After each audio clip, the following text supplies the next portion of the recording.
Esports Tower Valorant Rumble. I'm your host, Artie Nerdy Bird Rain, and joining me tonight's call all of the action is a familiar face for some people, but if you're new around here, as in like within the last year, you may not know this person, and that is Brandon Redhots, and I'm probably going to butcher this last name, Koziancic. Koziancic, there we go. And we have an exciting matchup to bring to you for this week 1 of the Rumble Fall Series. We're looking forward to some exciting gameplay tonight. To find out who our first team headed to the next week of Grand Finals will be, tonight we'll be bringing you the round 1 action from the bracket stage, followed by our first semifinals matchup.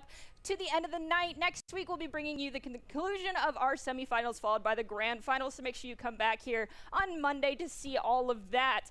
And as I mentioned, we have a semi-new to some of you and a familiar face to the rest of us person here in the arena, so I'm going to immediately be throwing off a question over to you, Red Hots, in the form of how important do you feel like the gameplay for tonight, as far as like individual versus team play, is going to be in regards to the first teams or even just in general for this evening? I think these teams are pretty new, it seems like, so I think the individual play in terms of Valorant is obviously going to be a big question in there, and seeing how that can probably get things started. But I think team play is going to be what really holds these teams together, and I think that they've got a little practice in them now, and I'm really excited to see how this team play ends up working out for everyone. Yeah, one thing that's going to be a little important for everyone to keep in mind, the Infernos who are coming to this event have a brand new team, but adapted, and we'll be learning throughout the entire course of this event. We'll be able to watch that progress, so make sure you keep an eye out on how their gameplay changes. Multiple rosters here have been changed around. There'll be familiar faces as well as new ones. You can see our breakdown here. We've got Firestorms, Blizzards, Monsoons, Meteors, Lightning, Infernos, Monsoon Blue, and Surge White. Our first game tonight that we'll be watching is going to be with the Firestorms. And here is the entire list across the board of all of the new rosters and lineups that we have. You see some very familiar faces in the form of Elboof, Bofi, as well as Samba. Pax is someone that we've seen a couple of times, but not a whole lot. V Spicy, of course, coming in. Maeve is over here on the Monsoon side. Honestly, we will be losing out on some players that we've seen a lot of here. Also, keep in mind that the landslides, for once, we'll be able to enjoy a vacation this week. Everyone deserves to have that time off. So maybe we'll be able to see other people pop off, as well as some new op play. And a new champion this week will be crowned. So the landslides pseudo are giving off their title, but not going in with a fight. So I don't know how I'll classify that, but we'll have a new champion crowned for once, and then they'll have to defend their titles once the landslides return. Yeah, I mean, it's going to be a big opportunity, I think, for the teams in this league, right? They're usually having those landslides kind of take over, but I think this is going to be a big point to take some momentum, get better while they're taking that vacation time off, you know, and grind it out and see the new champions crowned. Yeah, the Blizzards roster was rebuilt and added from a former Rumble champions to the team. They sync up as a team incredibly fast to make a great run.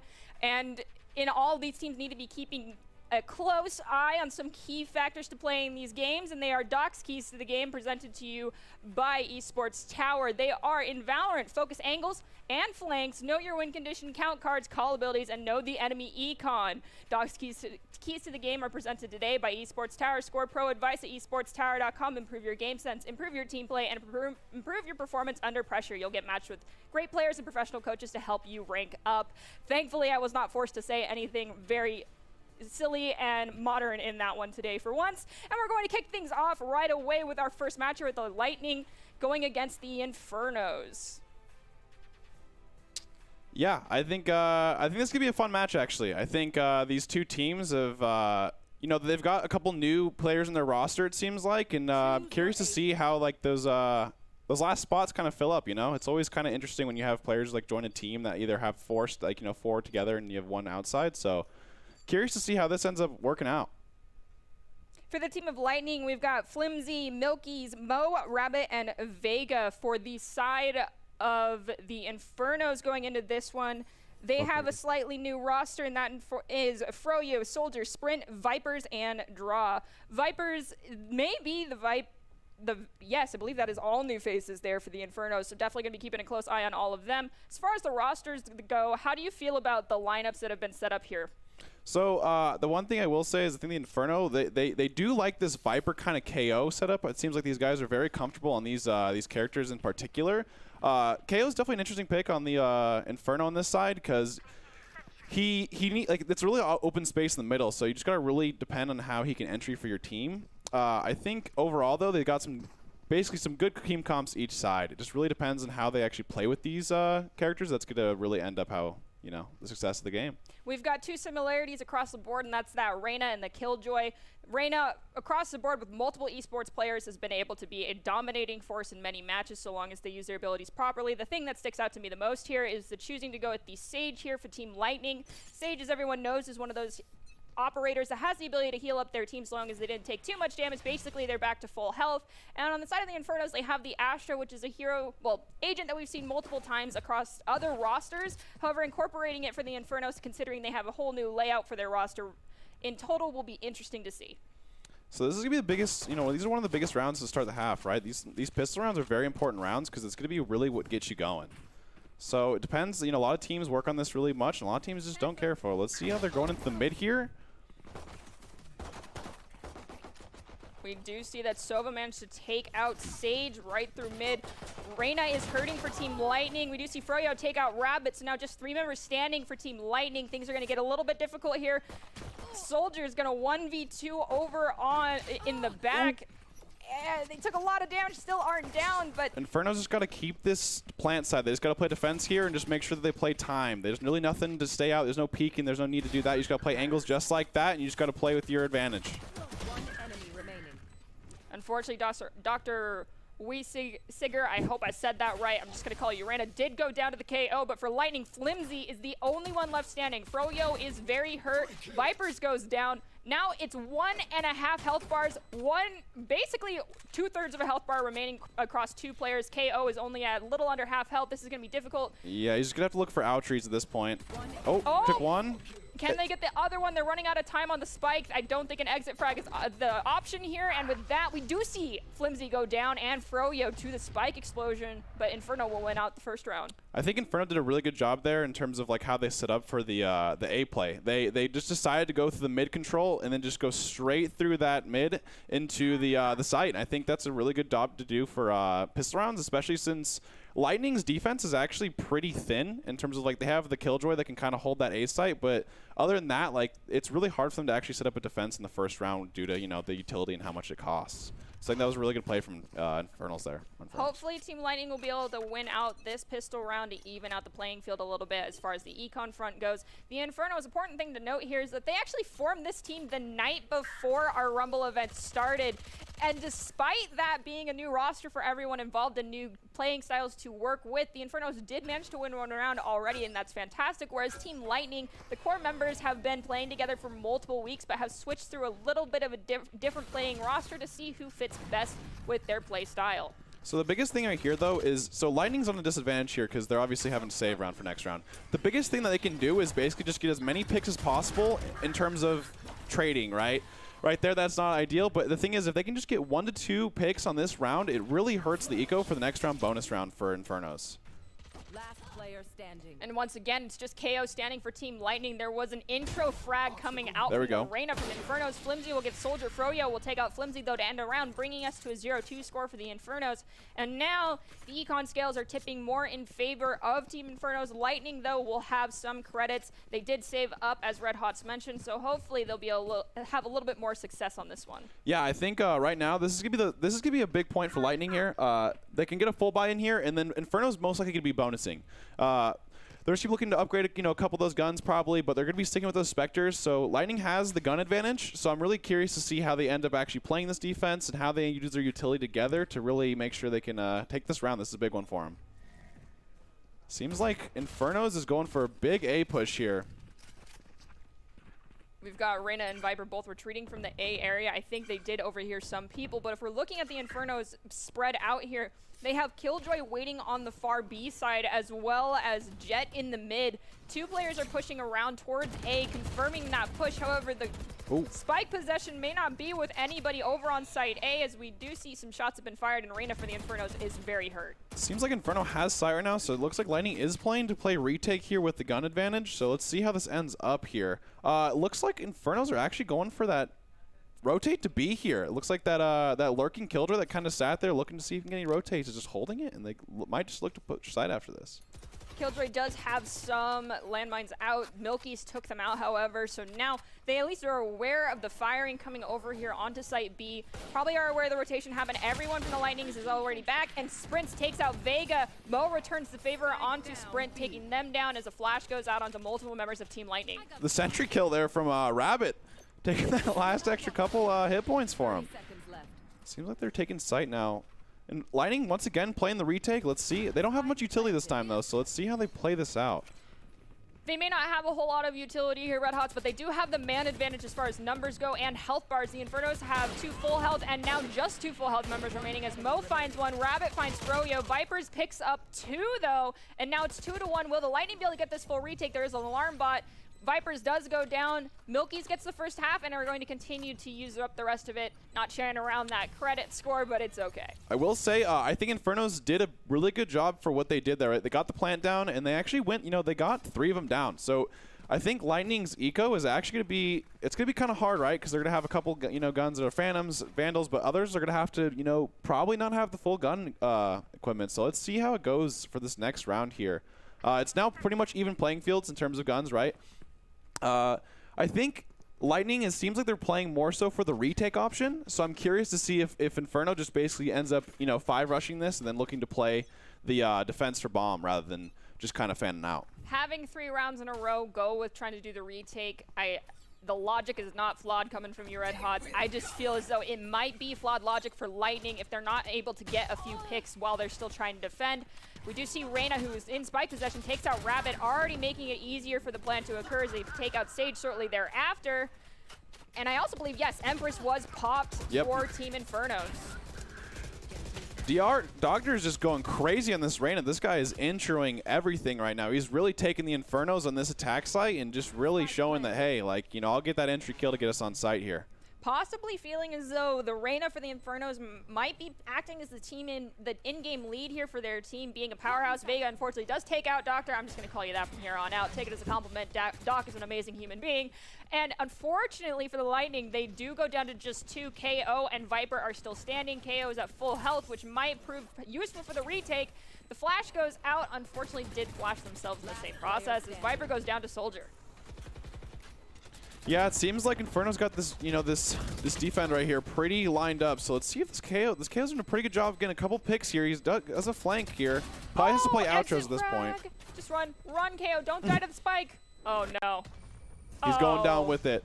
KO did ult there, so pretty interesting there. But I think it was a good try to get at least some suppressions in. But Inferno was too far back for that to actually hit them. I will say I think the Infernos did a great job there of knowing that Lightning does play retake, and they just had that 5-man rush. Doctor in this Reyna is doing a great job just tearing through for these first blood kills and really getting onto site. I think right now that's what the Infernos are really contributing right now, is just getting those first blood kills and just going all together as a team rather than just playing that spread out, kind of like that standard play right now. I'm really interested to see if the Infernos, keeping in mind that that Team Lightning is playing for that retake, will go for just an easy plant and back off a little bit to allow Sova to use Hunter's Fury to prevent anyone from being able to disarm the spike, because Esports Tower, if you've been here for a while, you'll know that our Hunter's Fury Sova players have gotten multiple kills in one ult. It'd be great to see as we see Sprint manage to take out 2. So it seems like Vega's just kind of staying in the spot. She's just gonna get the Killjoy ult. It seems like. Oh, she's going in. That was a good try there. I think trading there for Lightning there is probably the best thing they could have done. It seems like it's kind of an eco round here for Lightning. They have a couple Spectres and stuff. So let's see what else they can kind of salvage for the end of this round. Spike planted. Spike has gone down. It's now just 2 standing for Team Lightning, while multiple members player standing. Never mind, 1 member standing for Team Lightning. Soldier finds the kill, and Vipers finds the last one, so the round will end out with Inferno being on top. Their Reyna did go down, so Doctor will be hurting a little bit on the eco front, but not too much, even if they do need some assistance from one of their teammates. They're currently up 3 rounds. However, soon Lightning will have the scales start to tip a little bit in their favor as the game helps them out on the econ front. We do also see that there's 3 ults online for Lightning. I'm interested to see how they utilize them in this one. Yeah, I think Viper ult's a very interesting ult on defense, right? Because sometimes you kind of have people go with okay, hey, I'll ult the B, I'll take the solo ult with the Viper's Pit, but then you have the times where they use it as retakes. So it really just depends on how this Viper's using it. It seems like Inferno's not backing down on this push onto B here. The only unfortunate thing within regards to that Viper Venom Cloud ultimate is when you think in regards to pointing ults for victory here, the ultimate for a retake to get the spike defuse is possible. However, the Infernos, as I mentioned, have that Hunter's Fury online and can easily just spray down the spike to prevent the ult, prevent it from being defused. So you do see Reyna uses that Leer to gain some level of advantage here, and Froyo finds Vega. It's now just 3 standing for Lightning and everyone standing for Inferno. Yeah, Spinnet had a great job there, checking all those corners, making sure they don't get cheesed from the corner there. But Inferno's just doing a great job of just taking this eco from Lightning here and just really taking it with the aggressive plays here. Nice shot there from Froyo. Big 3K for the round. It seems like Inferno's doing a really good job of just checking eco, right? They knew that Lightning kind of had to save up there, and they're playing really aggressive with these gun advantages, I think. So it seems right now, I guess the point is Lightning, they have a full buy now, and the thing is they've gone B like the last 2-3 rounds here. I'm curious to see if they kind of do more of a stack on B with a retake on A, or if they're going to kind of keep things the way they are. It's very interesting to look at how the buys went out for that round. Team Lightning did have one member who chose to go with 0 armor on this one, something that's very risky when you have someone like the Jet for Team Inferno who has great crosshair placement and gets basically 1-shot 1-kills. But Mo finds Soldier, kind of a revenge act there happening, but Vipers was right behind them. That overheal activating and trying to reload during that kind of left them in a sticky situation. Now our numbers are evened out between Lightning and Inferno, so let's see what happens here if Lightning will be able to bring it back. Yeah, it was a good pick there from the Killjoy on the defense at the start of the round, but seems like he got caught in the reload for the double kill. Let's see how it goes here now. Oh, Reyna really low there. You see the flash go out. It did manage to get a couple people in it, but unfortunately Froyo read the situation better, and then the follow from Doctor will take out Vega. It's now just Sage and Killjoy standing for Team Lightning. One enemy remaining. As Froyo finds Milky's and Rabbit goes down to Doctor. Froyo's doing a really great job in this Jet, playing those aggressive angles, and honestly the dash in there was a great job to really play the advantages with the KO. If they play that slow, KO can probably trade 1 for 1, maybe 1 for 2, but I think the Froyo jumping in with the dash really threw him off. There's quite an ultimate disparity here if we're looking just at ult economy. We've got 4 online for Team Lightning. KO did use theirs previously about 2 rounds ago, so theirs won't be online for a little bit, and they didn't get a whole lot of action during the last couple ones, so possibly next round they'll have that come online. But with regards to the Infernos, they've been hanging on to that Astra Wall and the Sova ult for quite a while now. What do you think they're going to end up using those for? It seems like I think the Sova's probably just gonna be using it for holding that, that defuse, right, with the lineups. You can cause a lot of time for that kind of stuff, or he's saving for the KJ ult, I think, at this point. The KJ ult's probably gonna be with the retake if Lightning decides to just give sights and play with the retake of the KJ ult. It really comes down to, kind of like the old ladder. Froyo is just doing a fantastic job with these entries. The duelists on Inferno are doing a just fantastic job with getting those picks and playing off that to get these sights just quite easily into the beginning of the rounds. Seeing something a little bit different from the Lightning here as far as their buys went. We did see that KO has that Marshall, the sniper rifle, just to get a longer line of sight for the retake play possibly, but only 3 standing. Viper and Killjoy combined might be enough to allow for an opening to go in, do some damage, take out someone, and then possibly get a defuse off. But now the Defender Killjoy has been started, so there's one of the 2 ults they had online. Will they be able to make anything happen? Will someone get detained as we see Doctor trying to run out of it? They're very close to the ring. Vipers takes out Vega, unfortunately, so now it is just 2 standing for Lightning. They did get 2 players in this Killjoy ult, but that was a great job playing from that hallway there. Yep. It was interesting. It seems like Inferno's decided to take, to save the Hunter's Fury on the Sova there and just basically play from off-site, and then try to bait that where they know someone got hit by that KJ ult, and it seems like they did a great job just defending the.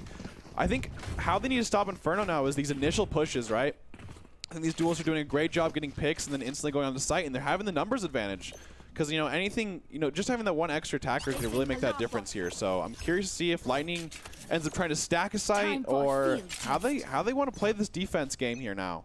We just see multiple swarm grenades being planted right there for the Killjoy at point B. Milky is using their wall over here at, looks like at point A, trying to just cut off as many areas back as possible. Here comes the KJ ult. Attacker Killjoy is out. now. Let's see if anybody from the defensive side is going to get detained. I think most of them made it out, which would be great. Froyo finds Milky's though, so there's the Sage res not going to be able to be used. Just 3 standing for Team Lightning. They have that Venom Cloud online. Playing for the retake though, and this low of numbers is going to be difficult yet again. Yeah, Lightning is just doing an eco round here, so I think it's not too much about it. They're just trying to get a couple outries maybe, just get a couple picks and just, you know, try to make a dent in Inferno's eco right now. Fro even upgraded to the op, it seems like, so. Oh, yikes. Just doing a great job of holding these angles from Inferno right now. Let's see if, you know, they can get a judge couple kills here. Hey, that's fine. You know, 1 for 1 in this scenario when you're ecoing is not too bad here. Let's see how the KO does. He does have a Vandal this round. Oh, and a great use of that flash there to Froyo on that operator. It's just a continuing trend across the board here at Esports Tower where Jet players get the op and just pop off. It seems like everyone's following in the footsteps of Mr. Memphi, and they're just waiting for Landslides to come back and be able to be like, yes, I'm just as good as you at the operator, now good luck. And honestly, Jet is doing a fantastic job for the Infernos as the initiator here as they toss off that spike over to someone else, because you don't really want to be an initiator with the spike. Oh yeah, I think right here, Lightning's kind of had the last 2 eco rounds where they've kind of split up a little bit, but this time they get a full buy here. I think this could be a crucial moment where they have to come back and get some momentum for the second half. I think part of that needs to be not playing for the retake. They need to play for some early picks here to even out the playing field before they even have to think about re-engaging on a point to take out a spike. Inferno going for this A-rush once again. Unfortunately for Flimsy, they did do a very hard eco round with just the Sheriff, but that is a gun that, if you can aim right, can work well in your favor. As we see Doctor rotating back. Yes, there's a full rotation coming out now. Hopefully, Viper for the side of the Lightnings is not going to get caught off guard. The entire team's there. Great job from Vega right there, getting those 2 for 1 right there. It's going to be a really great, you know, advantage for the Infernos here, but let's see how they, or the Lightning, I should say. Let's see how they use it here, though. We do hear that Jet has decided to pop the knives. The operator won't be as scary. Mo finds Spin It, and Vipers finds Rabbit. So it's 3-2. There is no spike planted yet. The rotation's already been called out. Knives still out from Froyo. Might be a force to be reckoned with. Hopefully, we will be able to see these 3 players for Lightning retake this one as Vipers goes for that plan. Yeah, I think Lightning just really needs to play advantages right here. Okay, that's a great Sage res. They got a 4-on-2 now. They should be able to close this round out, but let's see how they end up coming back for the retake. Mo is waiting for that peek over there. Froyo's watching the flank. EMP has been dropped now, so let's see if the initiation coming to that will be in their favor. Vipers goes down. Froyo finds Vega, so pretty even trade on that one. Vega got 2 lives as well. KO found Froyo though. Yeah, that was a great job. I think Lightning did a great job of getting those 2 picks in mid. I think the Viper really made a big difference this round. I think that 1 for 2 pick in the mid is exactly what they needed. They've been having a lot of disadvantages in terms of taking retakes and getting picked off, right, from these duelists. I think they did a great job of just kind of holding and waiting for Inferno to kind of make that move rather than peeking out for them. So I think it was a great round from Lightning. I think they need to... One thing right here is it's 8-2. If they can get these last 2 rounds, they're going to have a really good momentum swing for that second half of the game. Really don't want to go into the second half, though, being down 2-9. So let's hope we see the Lightning triumph in this round yet again. They have that Venom Cloud still up. Reyna now has Empress online as well. As far as the Infernos, they have Hunter's Fury, and I do believe that we'll see either Empress or Killjoy will come online again here pretty soon. And they also have that Astro Wall, which can be great for trying to go for preventing a retake or even allowing them to initiate onto a point. The Sage Wall went up, so they're at least aware that Milky's is over there. Sprint is trying to determine their location and possibly use that shock dart to get a kill as they've done in the past. Yeah, it seems like Inferno's kind of looking for this mid take this time, so it's curious to see if they just kind of look for a pick on each site and then end up going for it. Using a lot of good utility here with the Sova. Kind of just seeing where they're at right now. Milky's location has been revealed. We do see Jet's going to use a cloud. Sprint's going to go headlong into it, though, and see if they can take down Milky. If they do manage to do that, Doctors was right on the other side of Milky, though, so they were getting pinched off regardless. Vipers managed to find Milky there, and Doctor finds Vega. Rabbit finds Froyo, but it's just Rabbit standing for the Lightning. Yeah, I think right there, Inferno that round, Spin It did a great job on that Sova, using that utility, using those shock darts to really get that, get that Sage off that mid wall and just slowly take that site. I think that was a great job from Spin It, getting those 2 entry kills to really secure the round for him. We are at the use it or lose it point in this game. We'll get a quick replay of that amazing pinch off that occurred here for Sage. As I said, Doctor was waiting on the other side anyway, so no matter where you went, Sage, you were going to go down to one or the other. It's a lesser of 2 evils. unfortunate situation that does occur. But we are now in the final round of this half.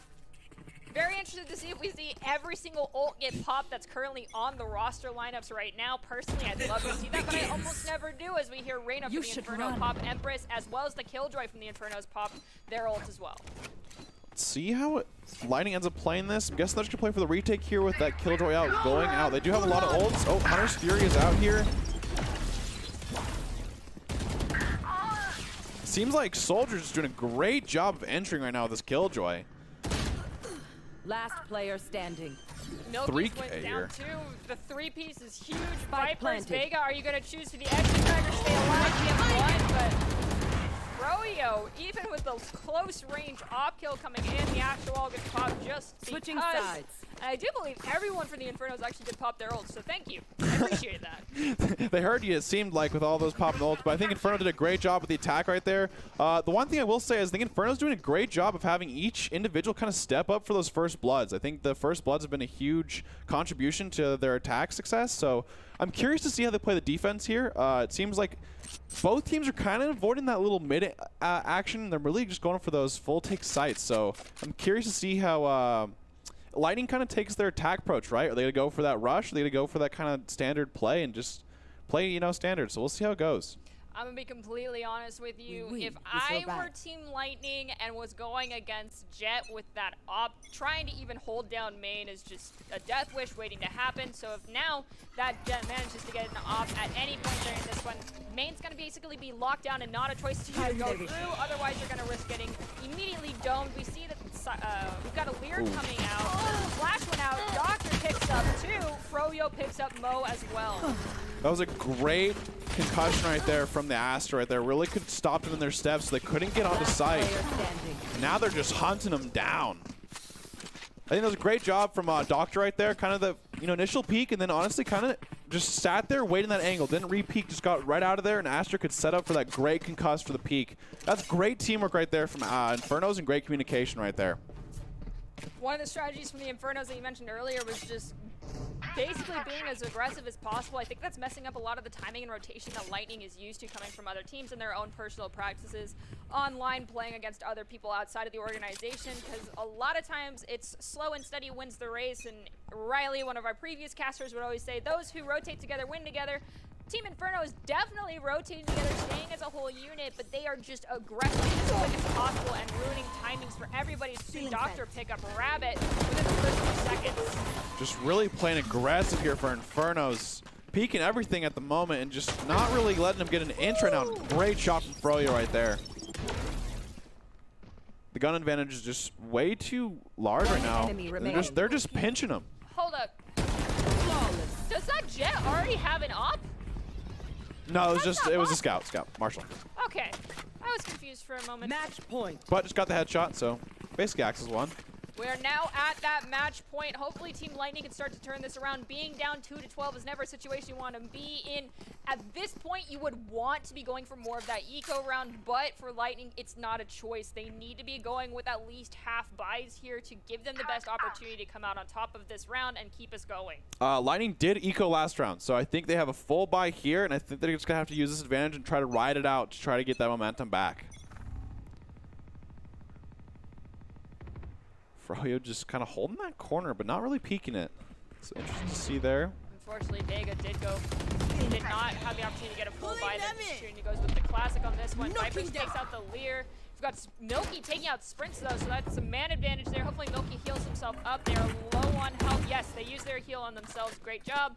And now it's just a matter of picking a location and going, but there's a pinch off happening here. Froyo going my up behind gosh. him, but he finds two. Froyo just doing a great job with the Marshall there, really getting that value in with that insta headshot. Another kill from there. Ooh, seems like Inferno is playing a little too aggressive here on this.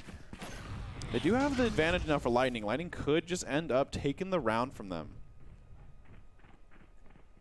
Did I just see two people rotate past KO and not even realize it? Seems that Vipers is going for the flank, so this, Spike like I said, planted. these Inferno team, they might be defending, but they are a very aggressive defense side. So now the thing is, they got the guns from Lightning now, so they actually kind of are on even playing fields in terms of equal guns here. So I'm curious to see how the Infernos played out for this round.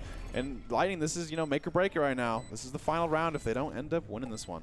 Unfortunately, Viper is very low on health, so Killjoy's going to have to act more as that forward point initiator here to ensure their survival, but Vipers takes out Rabbit right away. It is now just Vega, and as I say, that Soldier finds them, and the defuse has just enough time, I believe, to happen. Yep, they have more enough time. It was good. I think that was honestly a fantastic job from Inferno right there. They really showed that they are not messing around when it comes to attack and defense, it seems like. These guys play the number game, and they do a really great job with their individual skill in terms of getting those first bloods and really playing around those. So we brought this up at the very beginning of the cast, but I'll talk about it in a little bit because we want to give a great congratulations out to Team Inferno. Nice job on winning your first round together. And they are all part of this fantastic organization known as Esports Tower. And going in it alone ultimately isn't going to get you very far. And these players, despite kind of being solo for a while and then grouping up the day prior, demonstrated how important it is to have a team to increase your chances of success as well as level up your teaming skills. And you can see how talented they are. Esports Tower really takes time to create teams of well-matched teammates. I'd also like to do a quick shout out to all the coaches, and if you're here watching this and haven't checked out Esports Tower Club, you definitely should. It's a fast track to help you rank up. Absolutely. I think Esports Tower is a great thing to have for, you know, kids really starting their esports career, right? I mean, you know, you start in solo queue and you're like, yeah, you know, I've got a pretty good rank, but like, you know, what can I do with it? And I think it's a great job, great opportunity to join a team and really test your skills out there. And, you know, that last match, I think Lightning, they did a great job. And I think, you know, even though the score disparity was pretty big, I think it was a great job and a good starting point for them, and they can work together and really figure out what their team chemistry is. All right, so you can see the remainder of our bracket laid out here. We do have Firestorms going against Blizzards, Monsoon Red going against the Meteors, Lightning one out against the Infernos, bringing them to our first contenders for the semifinals. And we have Monsoons Blue versus Surge White. But before we get to watch any more of that action, we are actually going to take a quick break. So then after that, we'll have a new look at our brand new Blizzards roster. However, please go get some water, stand up, pet a dog, touch some grass, and we'll be back in a few minutes. See you then.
Visit NationalGuard.com to begin your guard adventure.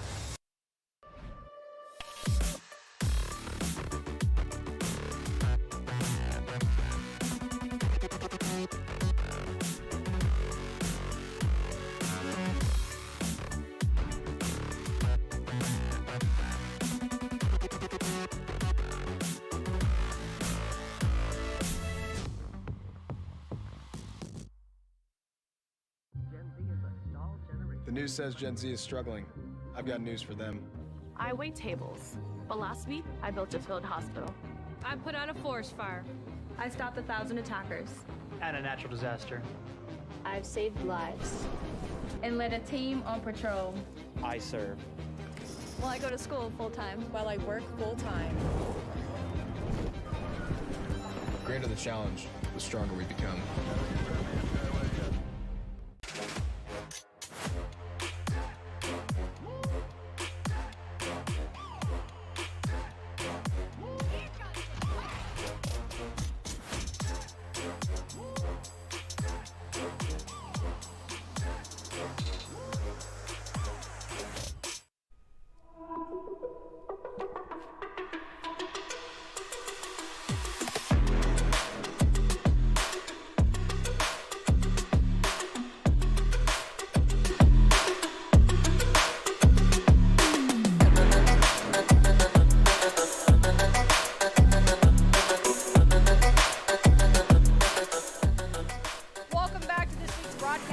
Esports Tower Rumble in Valorant. We're broadcasting it from the Boise State Esports Game Pants Arena, and it's time for our first look at the new Blizzard's roster and see if they're able to take down the powerhouse that is Firestorm on Breeze. However, before we get to that, we have a couple of words we'd like to give out to everyone. You know, there's a lot of hardworking people out there on Esports Tower, and we want to give a huge congratulations to all of them.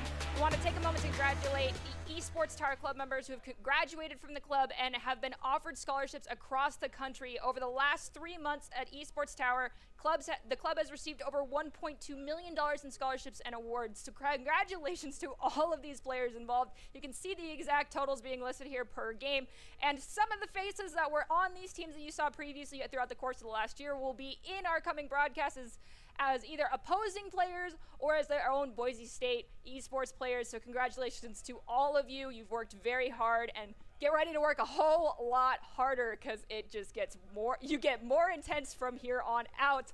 Hello everyone and welcome back. I am Artie Nerdy Bird Rain, and I'm going to take a second attempt at this. Today joining me to call all of the action is Brandon Red Hot's Koziancic? Yeah, there we go. I got it. Okay. And we are going to be broadcasting the next couple of rounds here of our Valorant Rumble. These players are very gifted. However, these players are also dealing with the fact that these are basically brand new built-out rosters for some. You'll be seeing some returning faces and familiar players in new positions. So that's really going to shake things up. And Brandon, how do you feel, at least compared to that last game, the takeaway as far as the team play? What do you have from that? I think the biggest thing right now is how these teams are going to use their individual skill to use that to their advantage, right?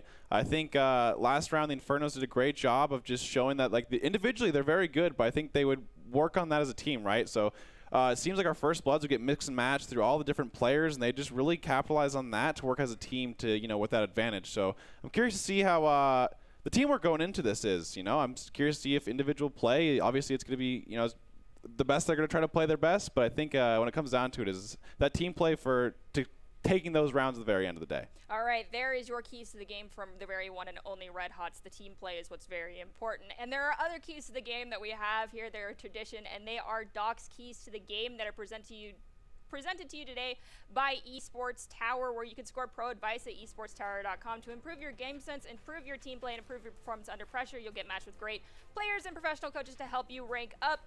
Those keys are normally, just don't ego peek the op, know your win condition, call out rotations and enemy flanks, count cards, call abilities, and know the enemy econ. These are Doc's keys to the game, brought to you by esportstower.com.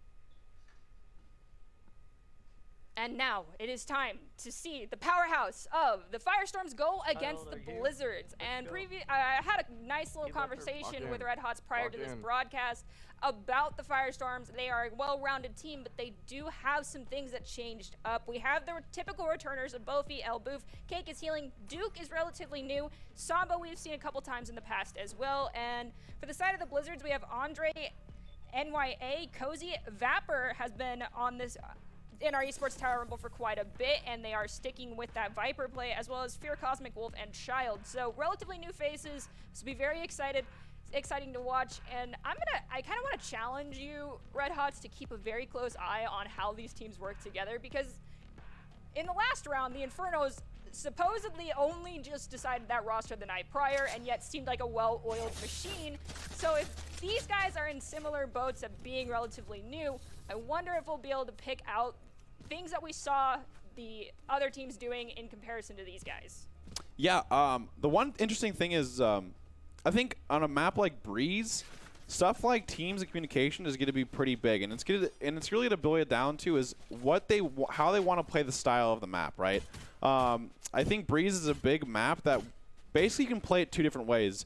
A lot of times you can play that stack on one site and just play for the retake, because this map is so big in terms of you have multiple angles from vertical and horizontal all over the place. So sometimes teams will just kind of let them through and then look for the retake from multiple angles. So I'm curious to see how each team plays that out. I also want to correct myself. Vapor decided to pull my leg and did not pick that Viper. Instead, they're on the Jet. I'm really excited to see what you bring to the table today, Vapor, because your Viper play has been amazing and just a force to be reckoned with consistently. And if you can do that on Jett, that'll be amazing for your team. Seems like they just went with the old fake around. They showed B, but they're looking to go through that mid, and let's see where this takes them. This could be a huge mid fight here. It seems like they're just going to go. Oh, great shot there from Elboof. And DTX does find Vapor, unfortunately. And one hot Mungie girlfriend finds Samba. DTX picks up them shortly after, and Cozy finds Elboof. Cake is healing, finds Cozy, and Cake decided to go with that Viper play as opposed to playing the normal stage that we see them on. So a lot of these players rotated their roles and just showing their prowess on multiple agents here. I will say, I think Firestorm did a great job that round. Blizzards went with kind of a fake out play. They kind of called their bluff. They showed, you know, a lot B, made a lot of noise, and they tried to go through that mid to A, but it seems like DTX and Elboof really just held it down at that A site and did a great job of defending.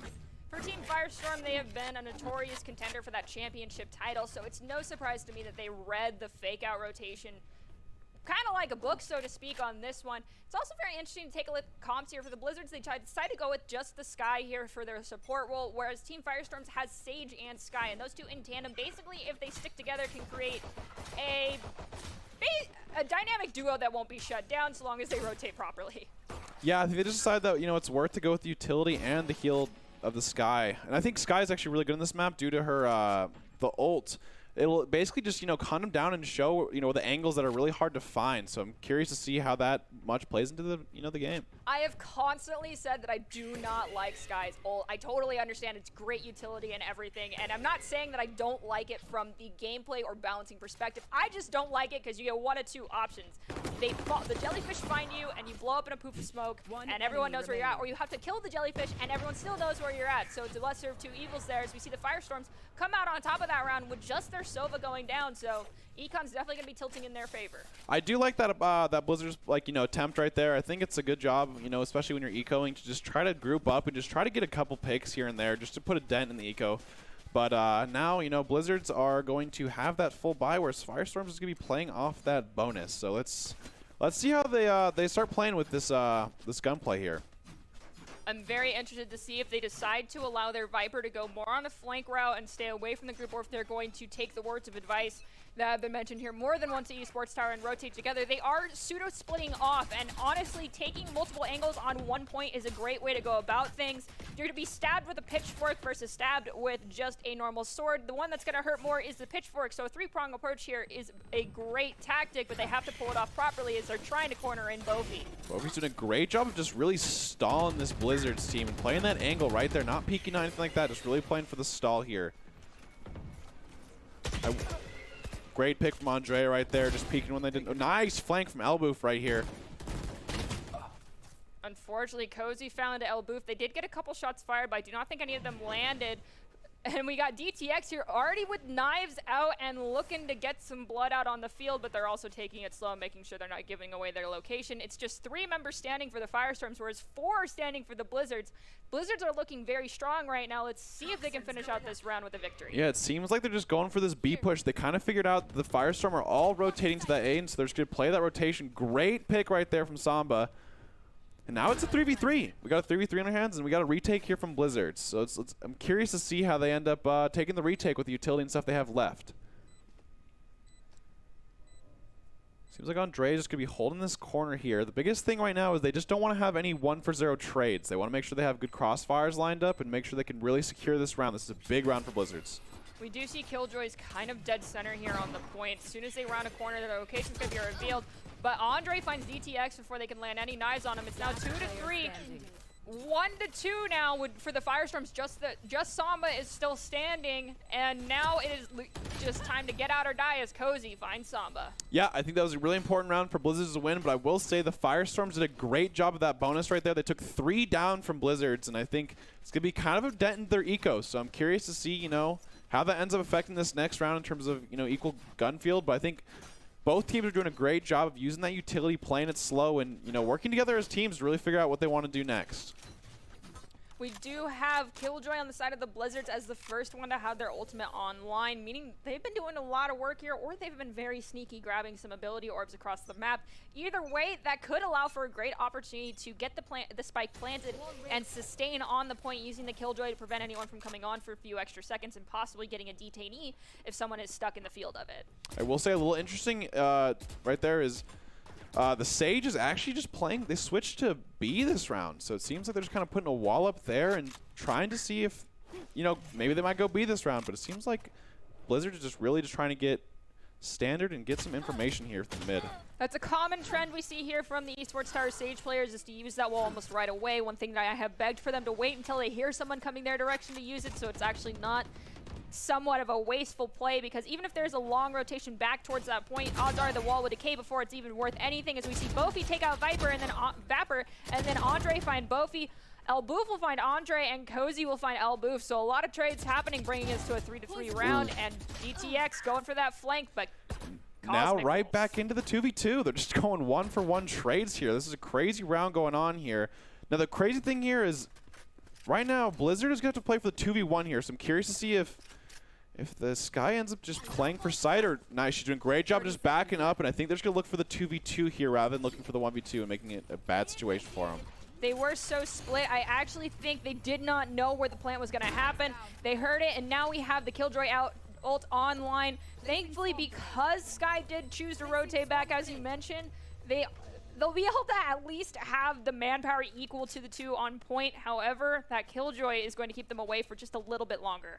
Yeah, Samba has both utilities here, so she had double flash. Let's just see how that goes and how they want to play this one out here. Ooh, flash themselves there, though. That's not something you want to see happen, but it does happen. The alarm bot goes off, and Fear finds one. Cake finds Fear shortly thereafter. So now Killjoy into Viper here. Killjoy at a little more than half health. We'll see if they manage to sustain here and take back the point, but the ticker is going up, and now we are out of time.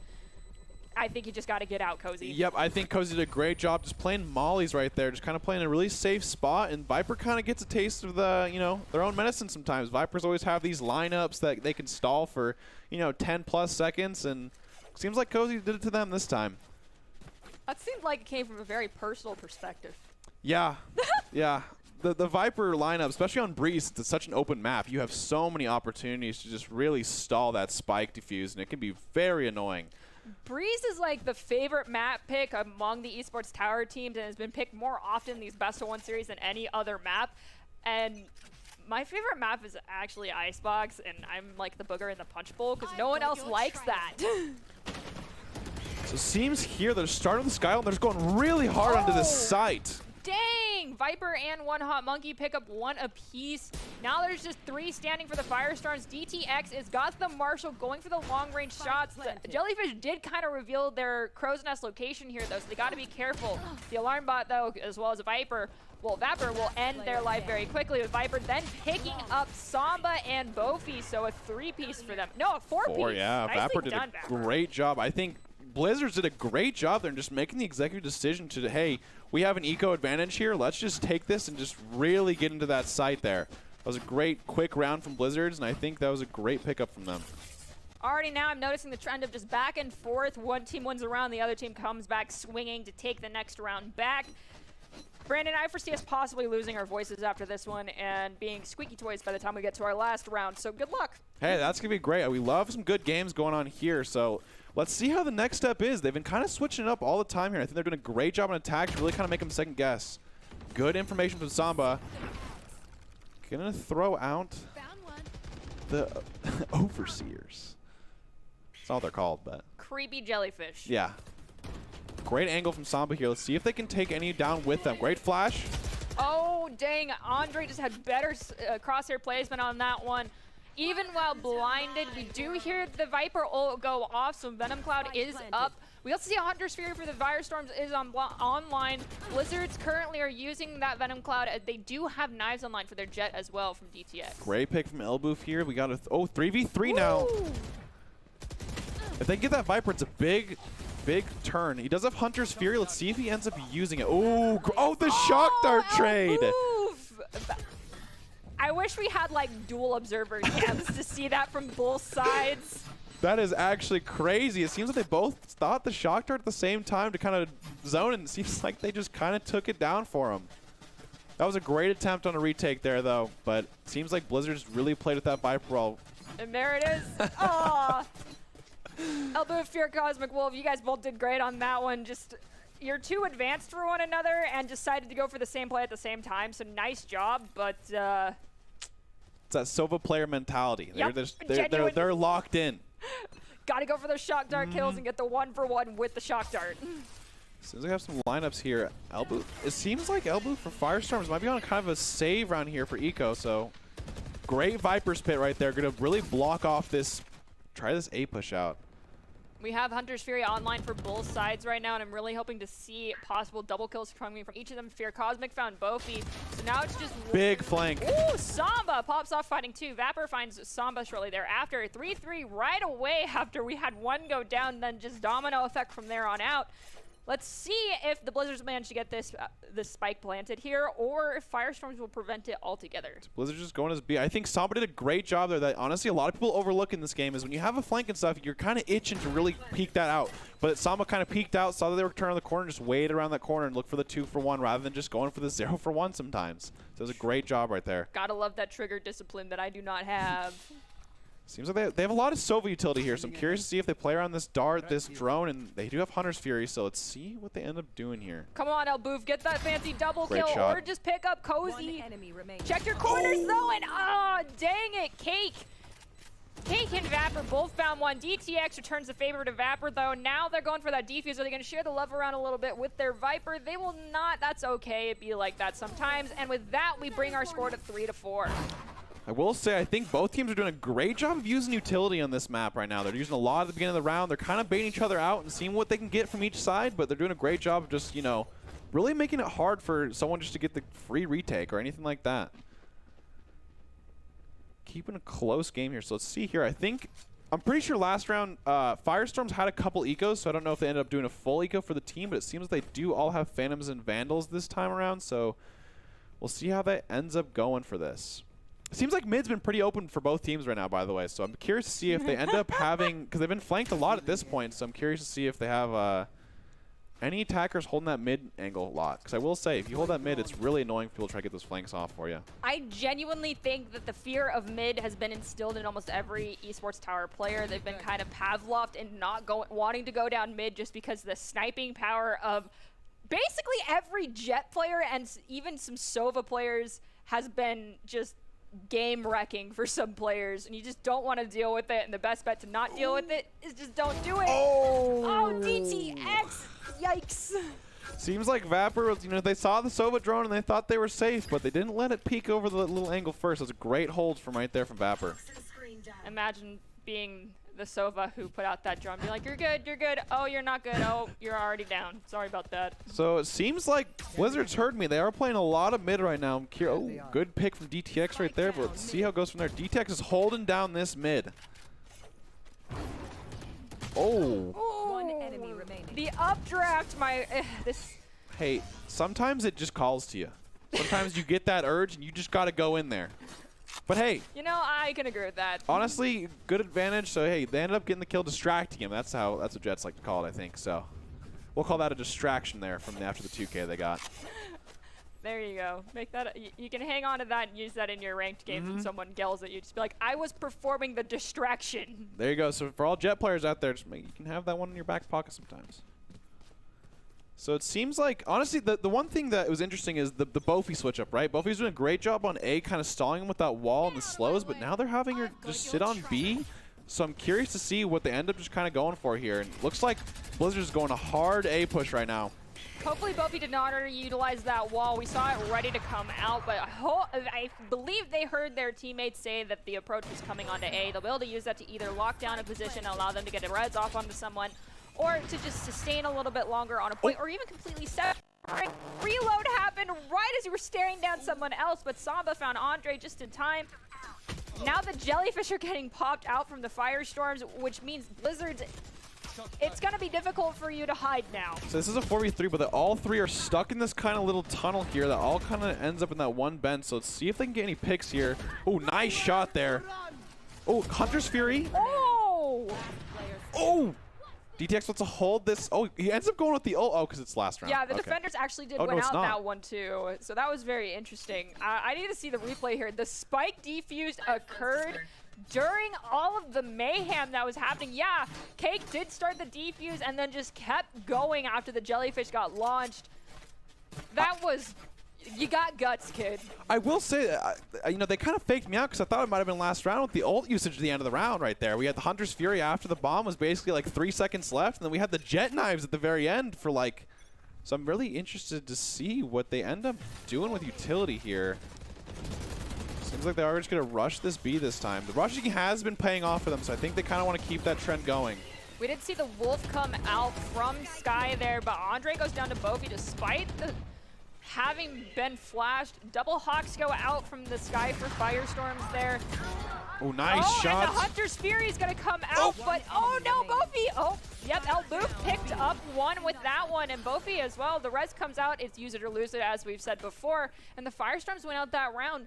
6-4 though is a great score to be going into the second round, I feel like. Yeah, I think Blizzards were having kind of momentum those last 2 rounds where they just kind of brute force their way in and getting those picks, but I'm going to be honest, I think Bofi is doing a great anchor for Firestorm here. It seems like whatever site they're playing on with this Sage is really holding them at bay and at least trading 1 for 1, 1 for 2. So I think Bofi is going to be a big anchor here for Firestorm, and they just need to keep it up for these defenses here.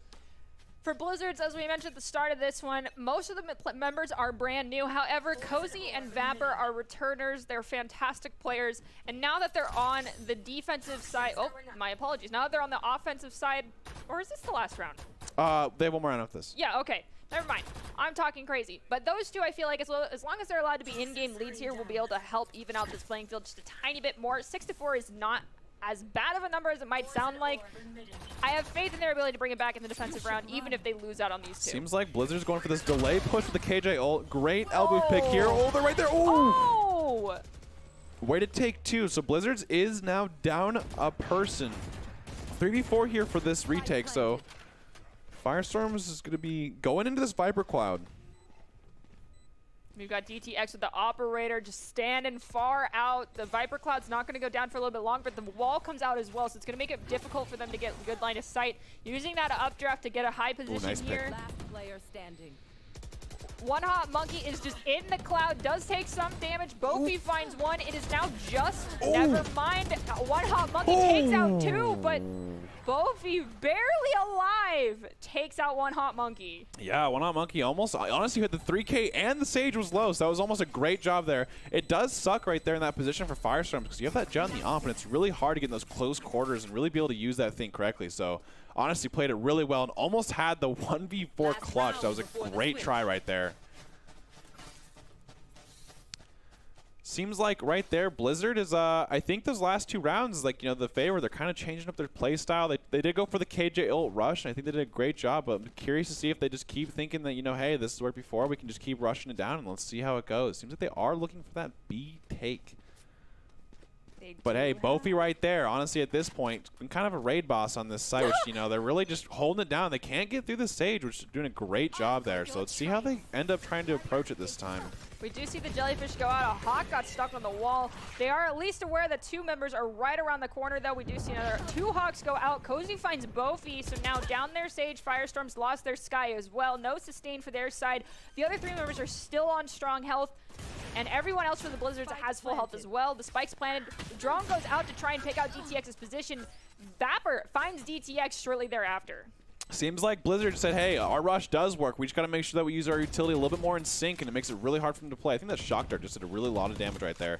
Elbow with a great pick. Oh, flank right there. See, that's the one thing about Breeze is there's so many different flank options that if you could just have that one little lurker, it can do a lot of damage there for that. So I think that was a great last round for Blizzards to really just take over and just, you know, have the momentum towards the second half here.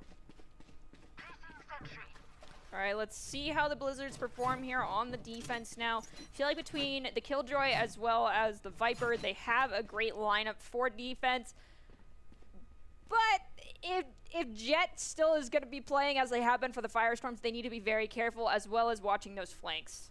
Yeah, I think I'm curious to see because Blizzard's kind of just played that really aggressive style here with always always just going straight at the bat. So I'm curious to see if on the defense side if they're going to be a team where they rotate immediately or if they're going to play that kind of the slow speed and just see what Firestorms ends up doing.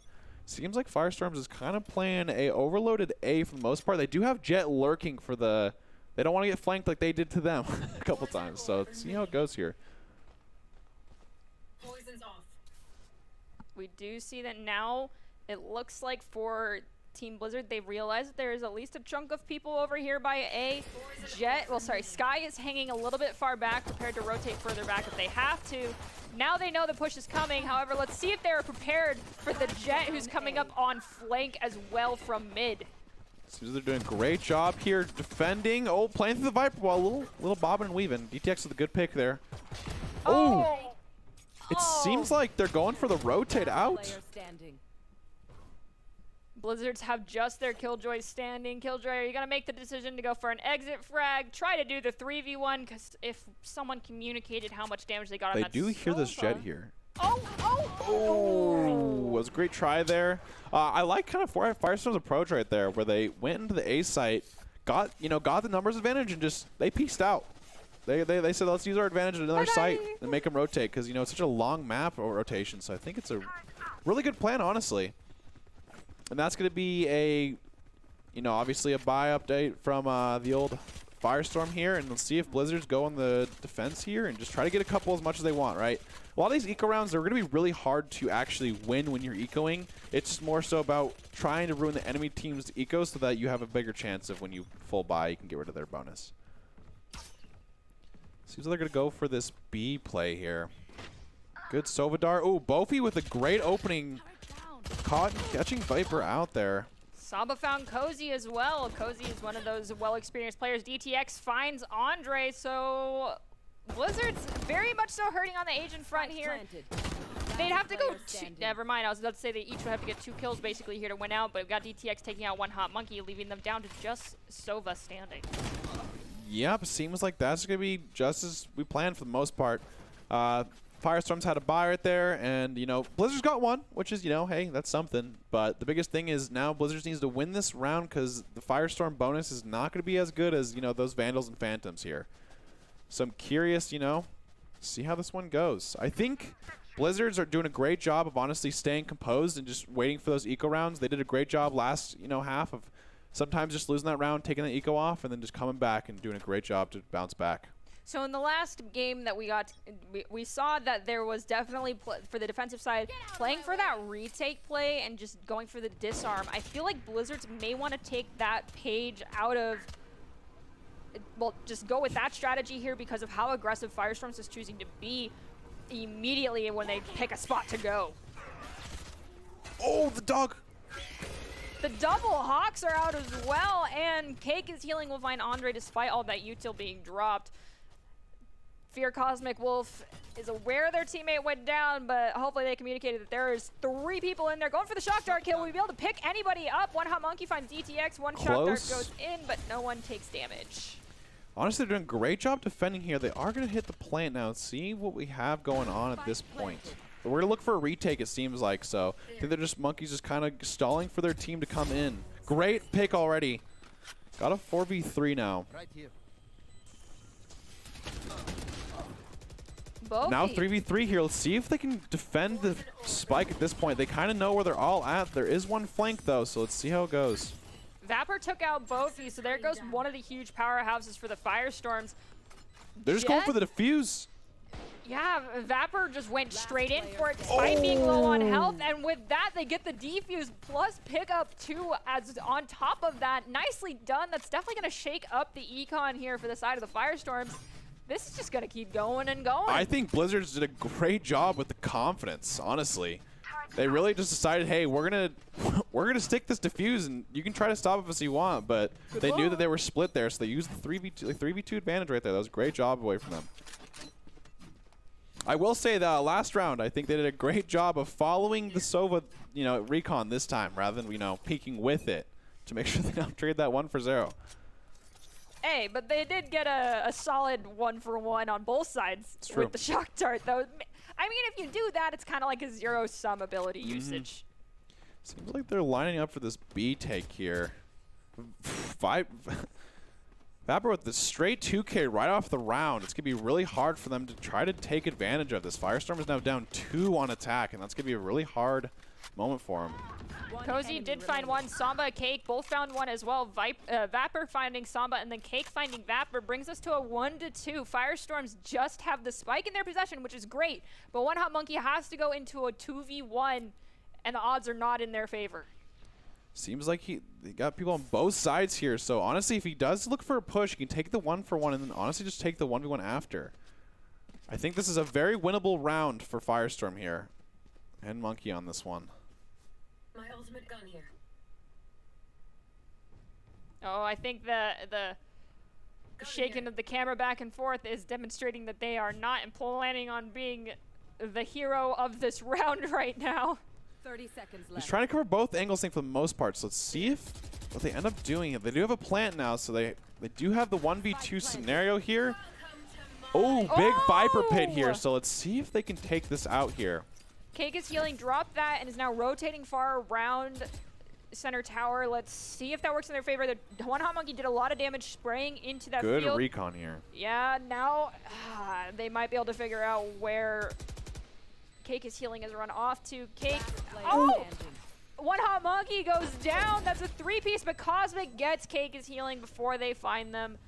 Oh, that was so close. That was a great job using the utility there to their advantage, and honestly, it was great shots from both, but Fear Cosmic Wolf did end up clutching that round. That was a great job there from both teams. Interesting to see the spike was on that left side there. I think he was kind of going for the bait of like, yo, where am I? So that was a good try. Seems like Blizzards did get that round back. It is now 7-9. Let's see if Blizzards can use this momentum, to really bring it back the score here. They've done a great job. They've gone down 2, and they'll basically go back up 2 to kind of keep it, a close game here for them. So I think they're doing a great job as a team to stay composed and really, not letting those rounds get to them. I really hope we get to see Vapor pop off with that Knives ult for the side of Blizzards. Just go for the ace. Yeah. All or nothing, my friend. I really want to see an ace with the Knives from Vapor. It'd make my day. So the one thing, honestly, that we haven't seen is the Jet Knives that much from either team, and we haven't seen the Operator yet. We have not seen an Operator all game from each team here, so I'm curious to see if that's just because, the eco-wise they haven't had the opportunity, or if they're just basically, they can take the Vandal instead or the Phantom instead. So maybe it's a truce between the two teams. No one goes with Op to allow people to have fun. We do also see that the Recon Dart's gone out from Elboof. Multiple smokes come out from Jet. We do have an eco round from Firestorms here. So let's see. They're kind of just going for the mid and just looking for picks at this point. Vapor finds Samba. Andre and Vapor picking up more. Cozy and Andre round out the round, and it's flawless, bringing our score to 9-8. This is just going back and forth, right back to the beginning of this whole thing. Both teams very evenly matched here. It's something we always love to see. I think, once again, these teams, for these ecos, they're doing a great job. Like, Blizzards right there did a great job of not losing anyone. So their eco can stay strong, and now Firestorms are going to have their full buy now. So this is a very big round for Firestorms here to make sure they can keep the momentum to end the game here. Because if they lose this round, they basically have to go back to, that last round, just go for another eco. So it's going to be a big round for each team right here to see who can kind of get the momentum going into the last couple rounds. We did hear Knives come out from Vapor. Vapor finds DTX, and now One Hot Monkey is choosing to pop their ultimate here, just basically closing off this entire entrance point. We probably will see a rotation come out from the other side. Yes, we do. Firestorms is choosing to rotate. They are down 1. So getting into a site is going to be important as Andre finds Elboof. Now the manpower is drastically tilted in favor of the Blizzards. Yeah, it seems like Blizzards is doing a great job just defending these. Oh, that's a good res. So back to 5-on-4. It is definitely a more favorable outcome than a 3v5 on a map like, Breeze. They are going to look for this B push here. Oh, good defensive ult here from Cozy. Let's see if they can defend it, though. That's going to be the biggest part here. Nice pick there. And now it forces kind of the Blizzards to go on the defensive here to get out of the circle. It is going to catch one of them, but it seems like they're kind of far back in a safe spot here. So Cosmic going for their shock dart kills, does get flashed in the process. Blizzards are still up by 1. Jet still has those knives online They also right have now. a flank right here. Let's see if they end up catching one Go Vapor! couple. Go Vapor! Oh. Oh. Cake did a great job of securing that kill in the flank here. Fear just doing a great job of holding that defense for the rotate. Let's see what they end up doing here. Oh no, Killjoy is face to face with DTX off screen, and they did take down Cozy. Cake is healing, going for the plant. It is 2-2. Smoke comes out from Jet to defend their location. That's some great teamwork we see right there.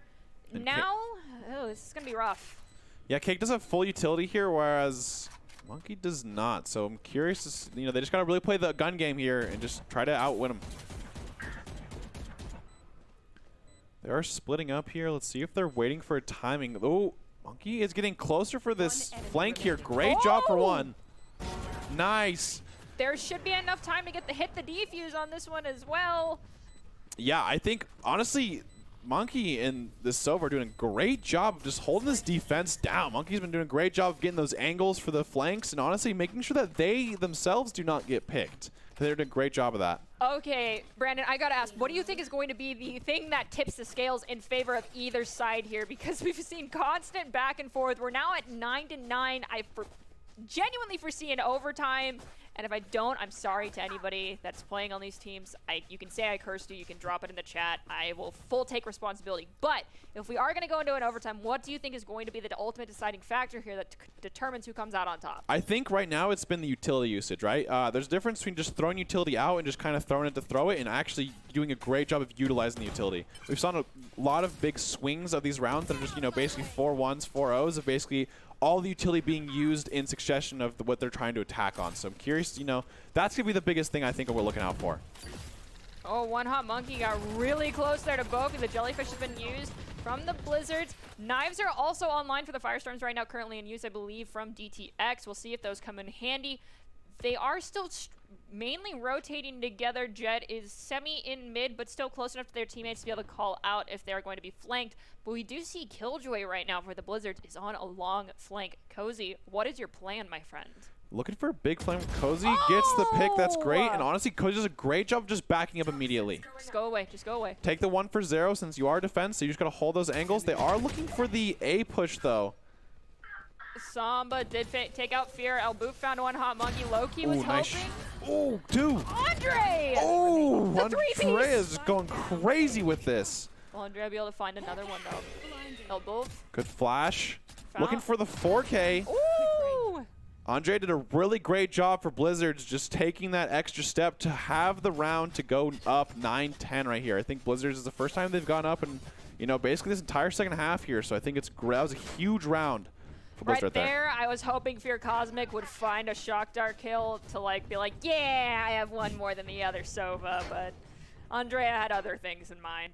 Yeah, Andrea played that really well. Seems like they're playing the Sky, doing a great job of utility. We saw the Wolf last round on the minimap there, kind of just catch out and see those two sitting outside of A, so I think that was a great job of using their utility to their advantage there. Okay, we saw the flash of the buys that occurred that round. It looked like for Firestorms, very few armor, if any, was purchased there, whereas Blizzards was able to go for a full buy, so already things are not in their favor. Vapor finds Cozy, and Cozy finds Samba. Cozy with the 3-piece right now will be able to get the 4. And Dapper's looking for that last one. They want that. Oh, who's going to get it? Vapor's going to be yours. It's going to be Cozy. Never mind. It's going to be One Hot Monkey closing out the round, so neither one of you, both of you were trying to go for that hero play and take him out. We saw you.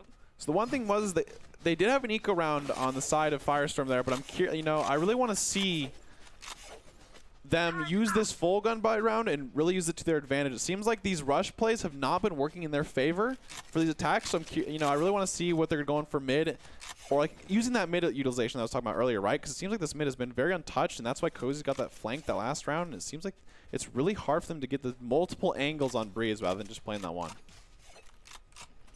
Darn, I don't think we're going to get a flash of what was fully purchased for everybody. But yeah, it does look like we've got full buys, possibly some half buys for Firestorms. They do also have 2 ults online, so they may be able to use this to their advantage while they're going in for this plant. Hunter's Fury and Venom Cloud can be very detrimental to anyone trying to hold down, as Andrea finds 2. Boki finds Dapper, though. Now it's 3-3 right away. Ooh, that's a big one. Cozy taking out Bofi. Seems like these rounds are going extremely fast here. Both teams are just going, oh, we got an operator on Fear here. Go for the big play. Oh, using that drone to get some recon. Great. They're going to find Elboof. Cozy, unfortunately, was just cannon fodder there. I'm not sure if they were able to fully identify where Viper was standing during the Venom Cloud, but they probably are aware that they were dead center in the middle. And hopefully they predict the back out wraparound here that we pseudo see coming out. I will say it's very unfortunate they decided to buy an op on this round specifically. You have the Viper Pit, which makes ops very hard to utilize in a round like this because you'd get really close to see those clouds. The shock dart, unfortunately, was too far to the left from Fear Cosmic's perspective to get anybody. Yeah, it seems like they're just saving this operator here. Just save it and get out. The one interesting thing that I'm seeing is you know, Fear had the operator the entire round here, right?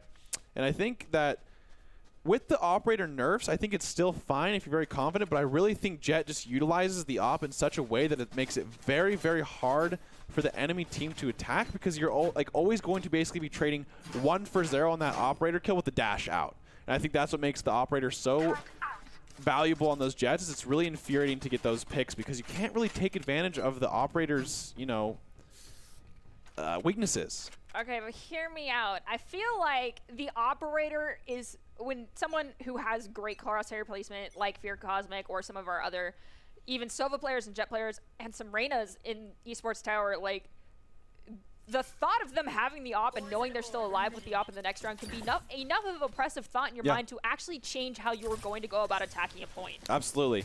It seems like on Firestorms here, they have an operator on that Viper. So they are trying to basically play one operator each side. We haven't seen it all game now besides the last 2 rounds, but it seems like there's one on each attack and defense, and we'll see how they end up using it. Big Hunter's Fury. Okay, I think doesn't know where he went. Nope. There was a recon dart out, and thankfully One Hot Monkey managed to get rid of it in time. Andrea's gonna hawk a few people. I think they got a couple of them were blinded, but using that dog here for a big concuss here. I think they concuss at least 2. And now it seems that Blizzards are on the retake here. Andrea unfortunately did go down to DTX. They were on that point by themselves for a little bit too long before their team managed to make it in. We see Jellyfish go out. One Hot Monkey already took one out.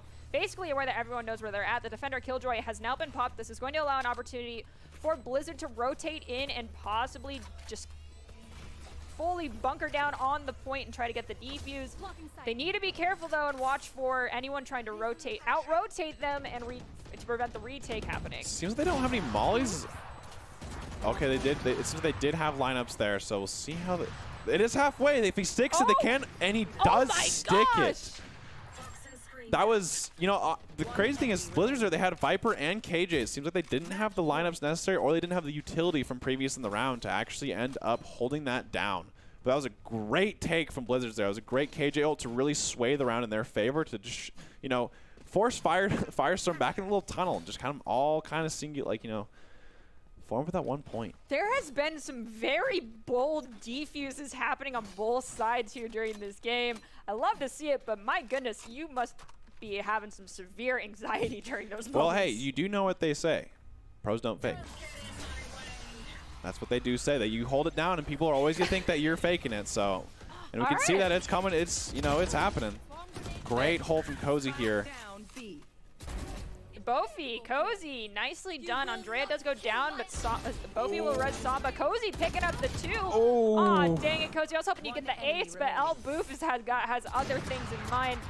One Hot Monkey finds one, and Vapor finds one as well, and that brings us to the end of our round. Congratulations to Team Blizzards on winning out against the Firestorms. That was a great, fantastic game from Blizzard. They really showed a lot of composure because they were down a decent bout. I think they were down 3 or 4 rounds, and honestly, that second half, it seems like they couldn't get that, you know, those couple rounds at the very beginning, but they ended up staying composed, using their ults, thinking together as a team. They end up coming around for that big win for them. Well, other than being able to work together with some fantastic players as well as great coaches, if you want to be seen by expert college recruiters, talk directly to esports industry insiders like pro athletes, team general managers, and game producers, then you definitely need to join the club. The Esports Tower helps players get insider access to industry insights with our featured rumbles. Recruiters are taking notice of these events as well. It's a great way to score exposure if you're looking to start your path to pro or land a collegiate scholarship. Check them out at esportstower.com. All right, okay. The one thing I have to say, because you kind of pseudo brought it up here, is the fact that despite Blizzards being down quite a bit at the beginning, they brought it back and ended up winning. And there's something that, at least in every game except for League of Legends, is applicable. And I say that because last week I was actually corrected that you don't play enough League, which is it's not GG until the timer hits 0 or the round is actually over. And of course, you do have the surrender option in a few games. But I feel like definitely you don't want to give up until it's absolutely the time to give up here.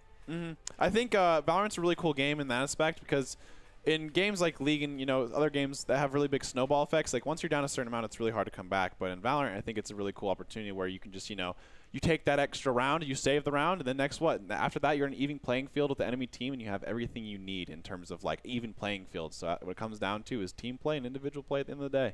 And because of holding out and making sure you didn't call GG till the last second, Team Blizzard will be able to we'll move forward into our semifinals. And here coming up, we're going to have our first semifinals match. But before that, we're going to take a quick break. So make sure you come right back here in a few short minutes to see how the rest of this evening shakes out.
Visit NationalGuard.com to begin your guard adventure.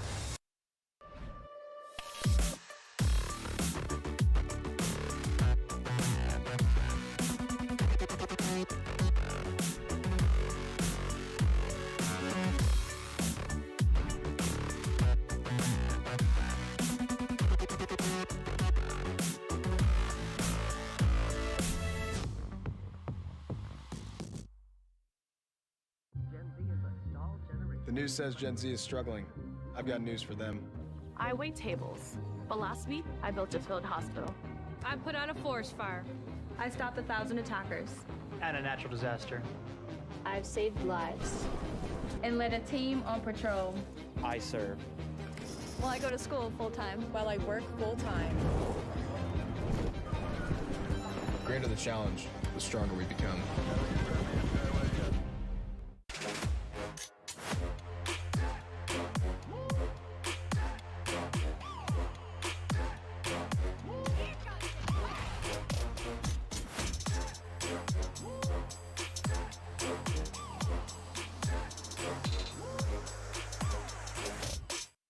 We'll see.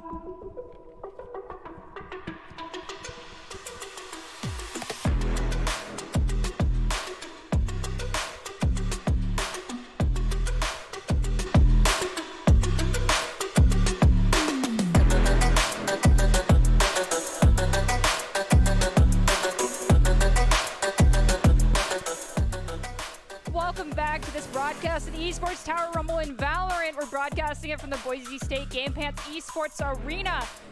And we are about to see if our new team of the Infernos that can make it to the grand finals in their first Rumble, or will Surge White cool them off and make it into the grand finals themselves? I'm your host, Artie Nerdy Bird Rain, and joining me to call all the action is Brandon Red Hot Koziancic.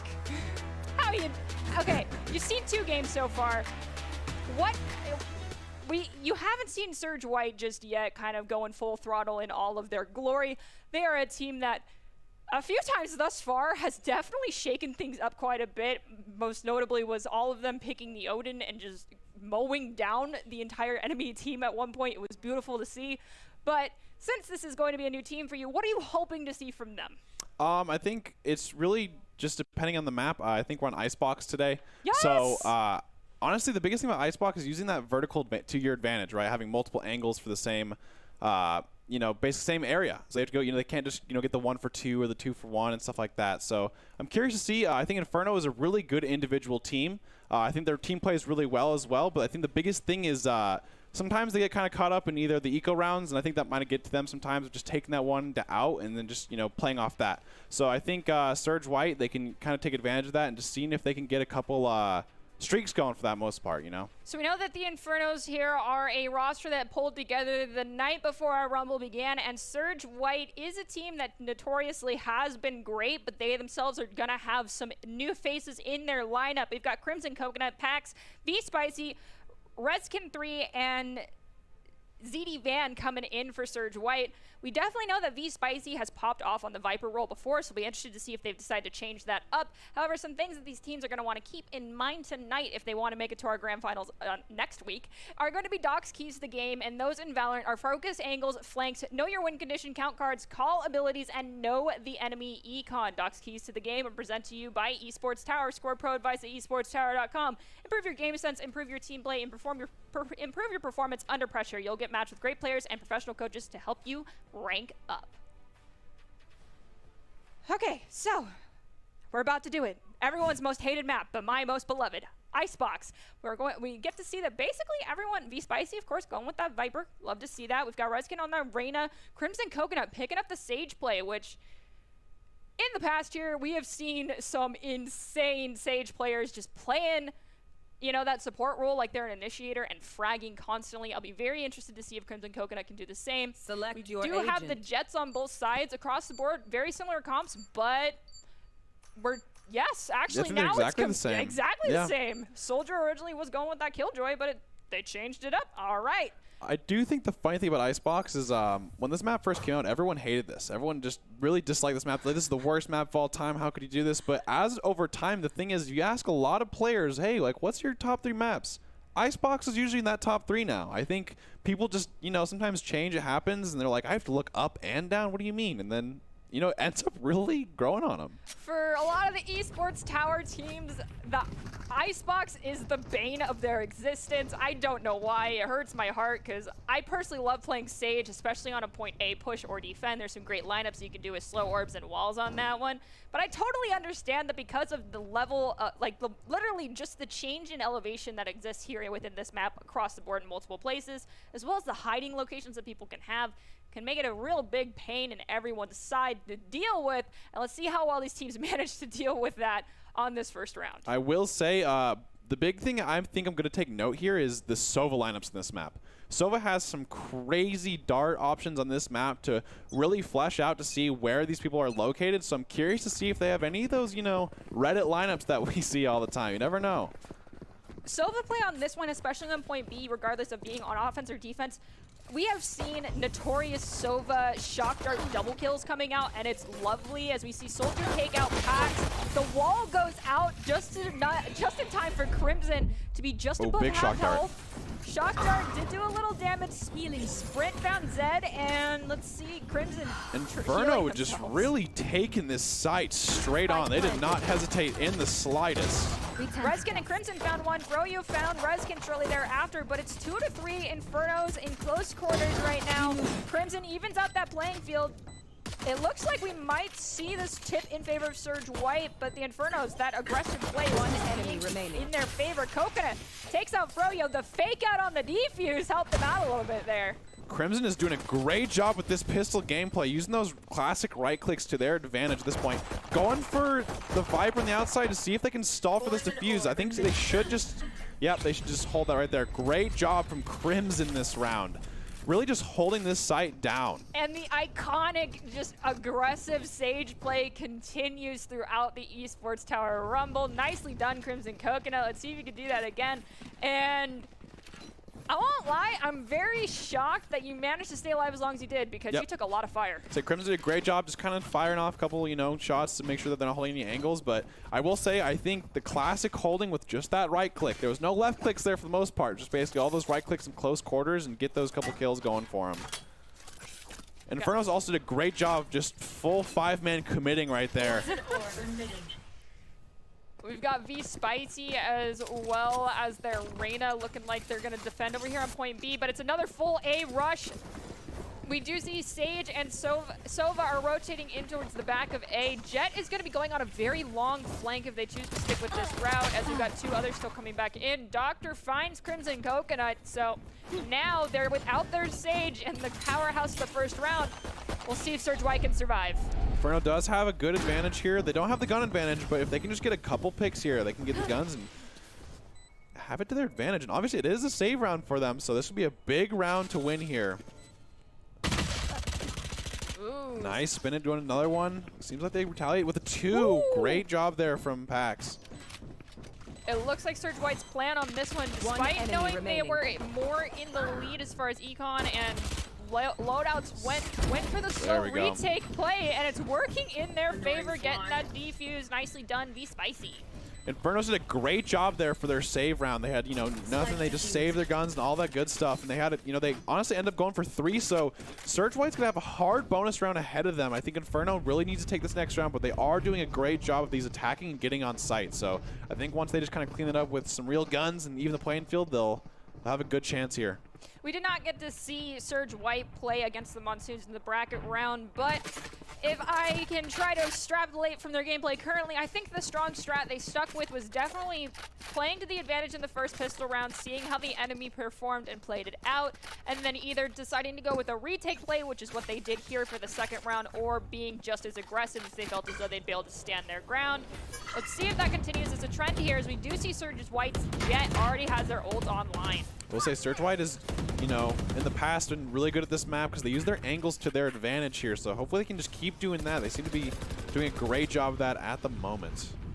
Seems like Inferno's going for this A once again here with a lot of utility here, and see if they end up committing here. Soldier did use that drone to see if they can find anyone on low ground. I don't think they caught sight of the Sage, who was chilling out down there, just barely out of line of sight of it.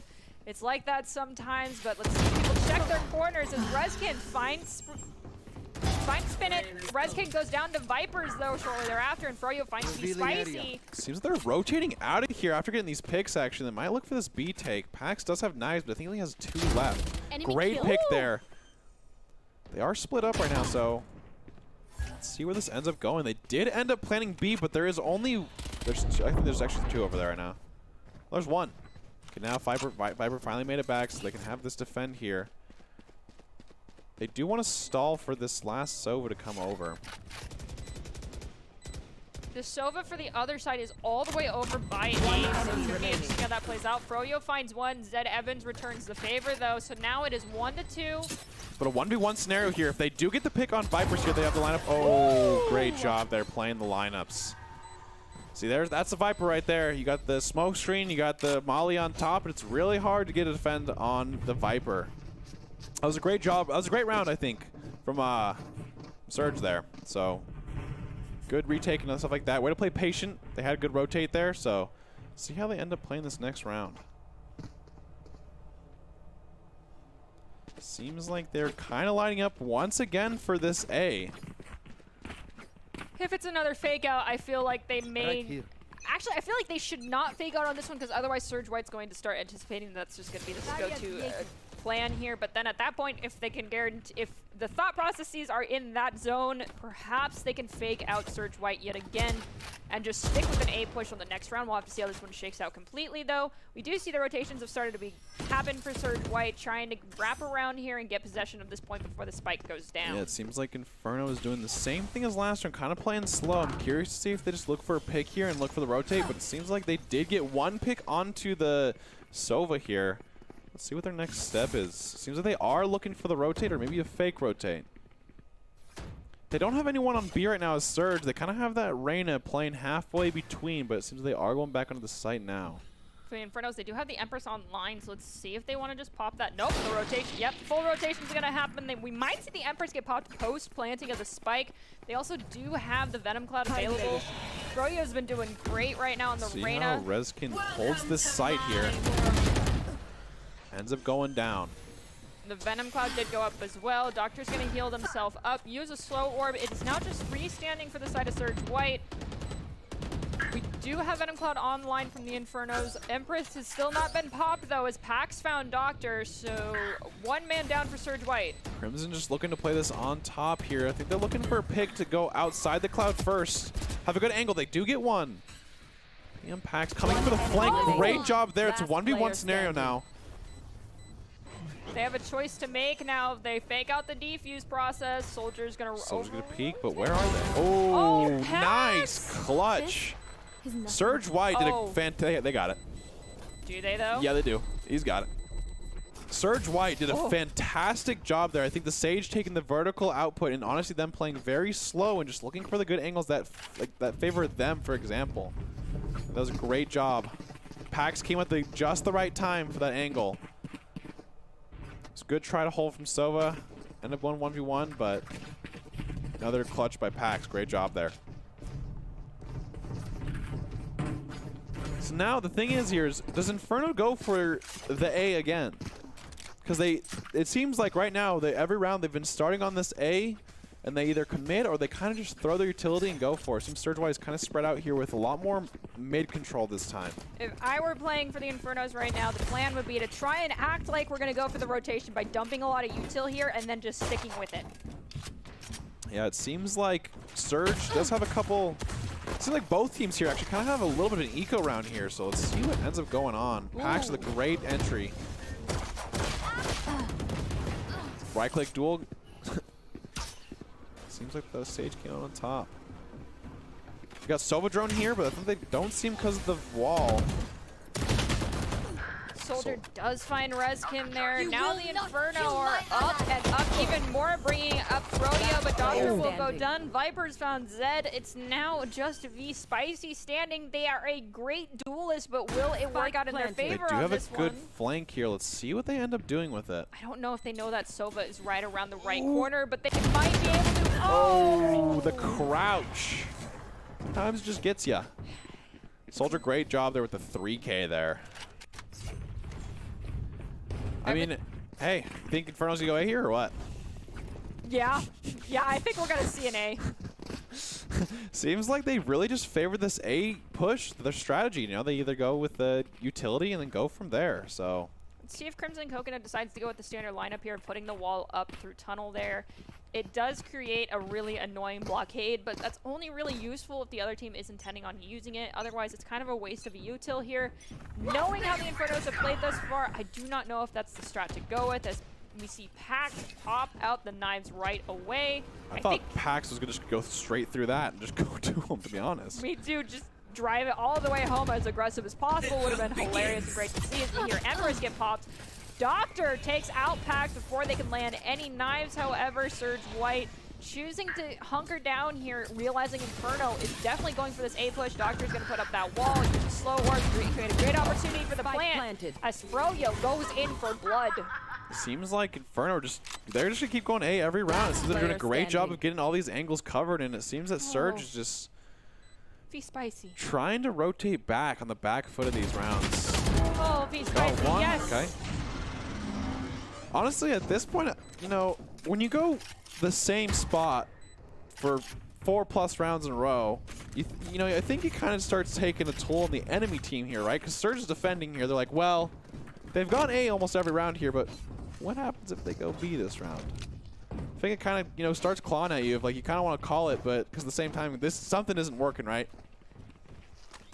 It's the lesser of two evils, but I think your request for things to get changed a little bit, at least from the attacker's perspective, is going to be answered here as we see a full lineup to go straight to B. V-Spicy, you've been the last member standing for your team multiple rounds in a row now. Let's hope you can stick with that trend and stay alive here, because if all 5 members come to your face very quickly, I can't say anything good is going to happen. It seems like Surge actually does know they're coming to B, if you notice. They instantly are starting to rotate and kind of holding that mid, but seems like they are kind of, you know, half and half on this. So here comes the attack from Infernos. They're all coming out at the same time here. We see the wall going there through the mid. It should allow these Spicy to get this plant. Hunter's Fury, though, is going to come out and try and just zone people away from the plant location. It doesn't take anybody down. Not a whole lot of damage has been dealt. Froyo is at 1 health. Their health bar is almost non-existent right now. Let's hope they can get over to their stage to get some love. These Spicy, actually, no, it's Vipers trying to battle out he's stuck. these Spicy. Oh, he does get out of there. Big shot dart kill from Zed Evan there. So just spin it goes for the trade back. We do have a 4v4 still, so out of charges. Kind of each side just needs that extra one to turn the tables in their favor. I don't know if Sage for Surge White has already used their wall. If they haven't, they might be able to use this as an opportunity to get a res, but it won't matter now. The numbers already evened out in their favor because it's Zed taking out that Jet. Nicely done. The spike is down though, so now it's time to make a decision. Do you go for an exit frag? Are you going to try and res? It looks like the res is going to try and come out here from Doctor. Big dash across. I don't know if that's a safe place to do it though. They do have Hunter's Fury here for the Inferno here, so they could just hold that and just look for that. But yep, see, they are looking for it. They do look for a rush here. Great flank here from Crimson. Huge Crimson. Soldier did have to cancel his ult, and they do. Great job from Surge White right there, staying disciplined and really kind of messing with Inferno there to make them peak for them. I think Crimson picked up a sniper. I couldn't tell which one it was, just to kill someone else, and then took back their Phantom. Yeah, I think it was a Marshall. Yeah, yes. it was a Marshall. That was a great Viper roll right here too, by the way. It's really hard to actually get any info here, and honestly, the fake's good because they want to make sure that they see if they can bait out the Hunter's Fury, and they did. So. All right, V-Spicy, here's my challenge. Go find Vipers first and take them down before they take you down. Get the first blood of this next round. I want to see you pop off. Seems like just after that, Infernos is going back to what they know. And that is A. I think Surge White's not buying the B push for the second round yet again. We do hear... Great shot from Pax there. Has the operator. Doctor's going to go down. We see the drone's been thrown out there from Sova on the Infernos. So they've got some information. They probably know where Pax was standing. Reyna is very low on health, though, and has no options to get assistance on that. Oh, nice shot there. As this, as the flash is coming up here. The one thing I will say is Inferno does not have the best situation to deal with ops. They don't have too much smokes. They have a Viper Ball, but it's pretty, like, you can't, you only have that for once. You can place that once. Pax just having great angles here.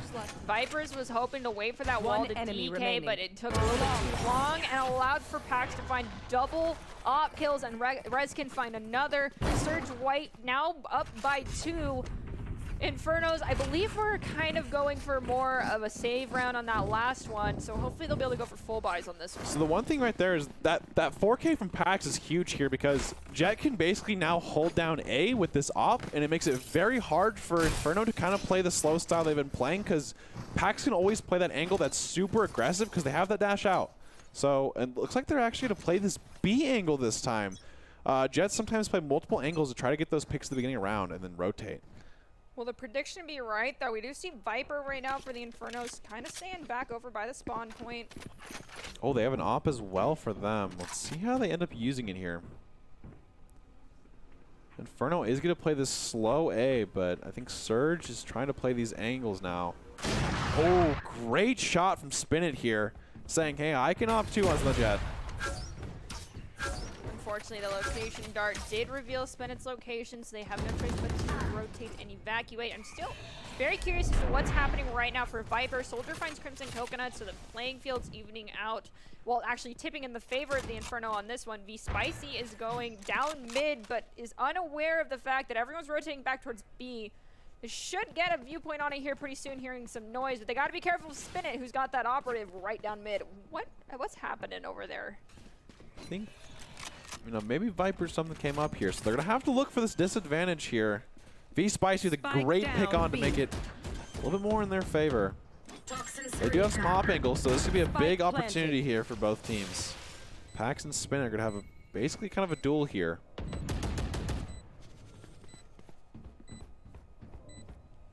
starting to close in here. The time is ticking down, so you know, coming here pretty soon. They're gonna have to make their move if they have enough time. Let's see some jet on jet aggression here. Oh, here we go. With the ops. Ooh, oh, great the Venom wall. Okay, fair enough. Standing. Zed found Doctor. Doctor found Pack, so it's V Spicy's down as well. It is just Zed now. And they found Froyo and took them down. So with that, the attackers went out the round, bringing our score closer as a 5-4. That was great angles right there. They put the Viper up wall. Yeah, it seems like the timeout coming here. It seems like that Viper did have either some connection issues or something like that. Doesn't matter when your team wins. That's true. They they said, hey, don't worry, man. Whatever you have to do, we'll take care of this round. And I think that's some. That just shows, you know, they have the disadvantage with with an AFK almost. They're almost a DC, and they play through it. They still ended up winning the round. I will say, I think Surge is doing a fantastic job of really making it hard for Inferno to kind of find a good spot in terms of, you know, how their attack patterns is. Inferno is also doing a great job of reacting to his Surge's play. So I think it's been a great back and forth here on this first round of Icebox. Pax, once again, it looks like they have that operator ready to go. Viper's online again. The spike's not been chosen by anybody yet, though, so let's see who ends up Standing ahead. Oh, that sucks. This is a little, kind of a hard angle there. You have to have that bounce at the very top of it to get it so it hits the spawn, but it seems like it did hit top. Pax is going to be holding B once again, which was interesting. He did have some good success on A, and so it seems like he thinks that he trusts his team to hold that down for him. Well, all they need is one pick, and they also have knives ready to go. So, honestly, solo in it seems great as Redskin finds Froyo. Soldier seconds Redskin right there after. The shock dart goes out, doesn't pick up anybody, doesn't do any damage. That's all right. And the rotations have begun as Doctor reses Froyo. If only Sova stayed there a little bit longer and could have stopped that from happening. They do have a counter res from Surge here, so let's see if they end up going for the res strat or if they just kind of end up going for the 4v5 and maybe looking for it later down the line. Good eco from the good, you know, recon there from Sova, getting the jet down so they can't get any good picks off this op. Seems Pax holding this mid once again. They are going to go up the shoot here and see where they end up going here. This would be a hard spot for Pax. It would be pretty close quarters for them if they end up peeking it through. Got Empress popped now for Inferno. Nice shot. However, doesn't matter. Takes them out using that operator. Now it's just three standing for Inferno. They still have the spike in their possession, which is great, but now they need to create an opening here. Let's see if they manage to do that. We'll double jump here. Pax has been really good on this op here, so let's see what they end up doing. Great picks there from Inferno. That's a good retaliate here for 3v2 now. They do have the wall this late in the round. That's a great. Oh, good trade. They have a 1v2 here. I like this decision. I think the op here is it's better to play the Phantom for the 1v2. They do have knives, but the thing is they don't have utility here, so I think the knives are not worth the play. Yeah, the double updraft was strategic, but unfortunately would have been useful. Now Soldier found Pax, and with that, the attackers went around, bringing our score to 5-5. Yeah, great crossfire there for holding that angles. They made sure that Jet had no opportunity to get in there and try to get that cheese, you know, or anything like that. So I think that was a great job. They're coming from Inferno. Unfortunately, now Pax will not have that operator on this round, so that oppressive force they managed to put out on B will not exist. Let's see if maybe one of their teammates is kind enough to buy it for them. I don't think so, because of how few rounds we are into this so far. I would just vote not to go with the op and just admit that Spinet's going to have it, and you need to just counterplay that without the op. I will say Spinet had a great angle right there to make sure that they couldn't go for that Sage res, and he was there if they did go for it. Oh, great headshot from Reskin there. That's going to be a huge opportunity there for him. Oh, retaliates with the Hunter's Fury. Vipers finds Pax, and the Hunter's Fury picked up Reskin as well. The spike's been picked up. That's great. Surge White has 3 alive, while Inferno has 4, but the res is still on the line, online for Surge White. Let's see if they can pop it here, or if they are not going to be able to help any of their downed comrades. I guess Shocker, that's a, oh wow, that didn't actually end up hitting and doing damage there. It must have been right on the outside of it. Good res here from Crimson. They do have a 4v4 now. Let's see if they try to split angles. They are going for the option of just all going into the same spot, and they are going to use the, I think it's a defensive Viper Pit here, yeah. Pax found Soldier though with the knives. Zed goes down to Froyo. Both sides equal agent numbers on the field. Let's see if the knives work. Froyo found Pax, unfortunately, so now it's just 2 standing for Surge White, and the clock is ticking down. It is time to gain Surge. See if Spicy gets any of these kills. Seems like not. That was a great round from Infernos right there. At the beginning of the round, they had some good trade back and forth. The Hunter's Fury did a great job of catching that Reyna, so she couldn't actually end up getting healed up or anything like that. So this is going to be the final round of the half, and this is a very, very close game here. So we'll see who ends up taking it for that. You know, it could be even. It could be that one up for your Inferno. We've got Empress online for Surge White, and then for the Infernos, they have the knives ready to go. Let's see if either one of those is going to be used to create any major main advantages here, or just be an oppressive force in the field. Yeah, I don't know if the ops are still in the field. I think both are actually off the field here, so. Reyna did pop their Empress, so I believe I think Surge White might be choosing to try and be a little bit more aggressive here. We do see that they're all a bit spread out, which could spell doom for them. Pax is right by the Viper. Let's see who spots who first, and Vipers finds Pax first, unfortunately. That was a great job from Vipers. Just really hold that angle to make sure anything happens. And neither coming out here. Oh. See that the Empress is out. He does have an op, so it's kind of hard to get this pick here. Rezkin could do some big damage here. Does have the... Uh-oh. Yeah. Kind of got caught in that the ghost form, so it's a great try there from him. And now let's see how they defend here. It's a 4v3. Great shock dart. Overheal is a great ability, but you have to pick and choose when you're really going to use it. And right there, when an enemy is looking at you through their sights, it might not be the best option. Yeah, let's see. They're coming in here. Zed Evan has done a really good job of these retakes, so let's see if he can end up taking the lead here. Viper's great pick. They're going to run him down. Spicy had like a sliver of health left in that corner, and 3 were pushing in on them. Switching sides. There was not much else you could do there, but now Surge White gets their opportunity to go on the offensive. Are they going to follow what Infernos did and just rush A, or are they going to go for the slow and steady pace that we've seen in the past here? Oh, maybe we have a possible disconnect on Pax right now as they are just staring their Sage in the face. I think maybe it was water break, you know? Yeah, something like that. I mean, halftime does take quite a long time, so if you sprint right away, you can get it going. So the one thing I will say is Surge did a great job of kind of playing like a migrate play style, right? They weren't really kind of holding anything. They weren't stacking anything. They were kind of just played to where Inferno were going. One thing I do want to see is how Surge ends up attacking. Inferno kind of always hit that A every time. Seems like Surge is doing for a split, kind of a standard default action here. So we'll see how that goes. It'll be interesting to see if they're deciding to do this just to get information on where everybody is standing, or if they're trying to change things up. As Proyo finds Pax, and it looks like most of Inferno has already started to rotate towards A, with the exception being their Viper, who's staying more towards B, being like, I don't know if that's actually the play here. The close-off has begun between the Sage and Viper, as well as the Viper for the side of the Infernos. We'll see how that 2v1 duel goes down. Yeah, it seems like Inferno is actually rotating hard to this B here. They do have Spike here. They do get the pick here. Let's see what they end up doing. Seems like Inferno's is starting to rotate over. Surge is now in position to hold this defense. Great wall right there. Choosing to use that wall as a more of an offensive ability there from Doctor.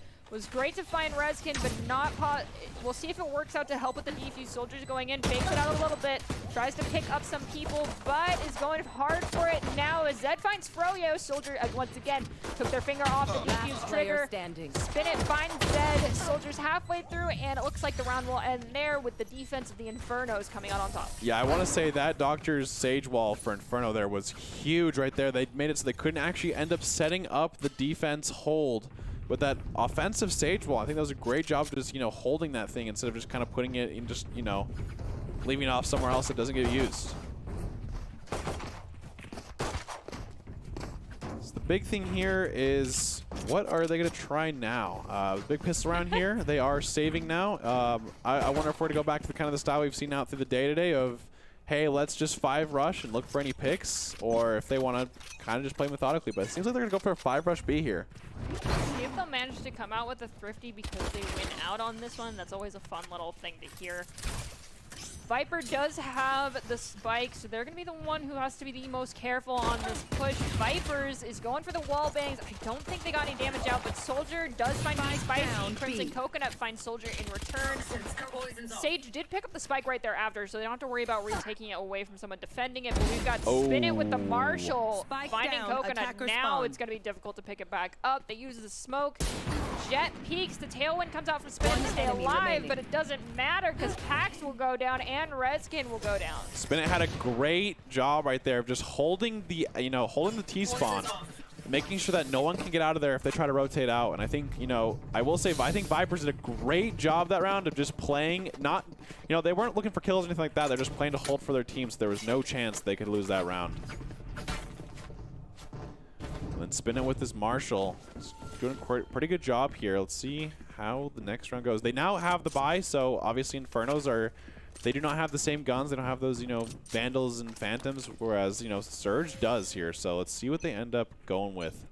We've got Doctor going with the default lineup here with the wall at mid. It looks like it's a full rush onto A from the Infernos, or it might be a fake out taking a page out of Surge White's book. Spin It's going to the high ground, but Pax found them first.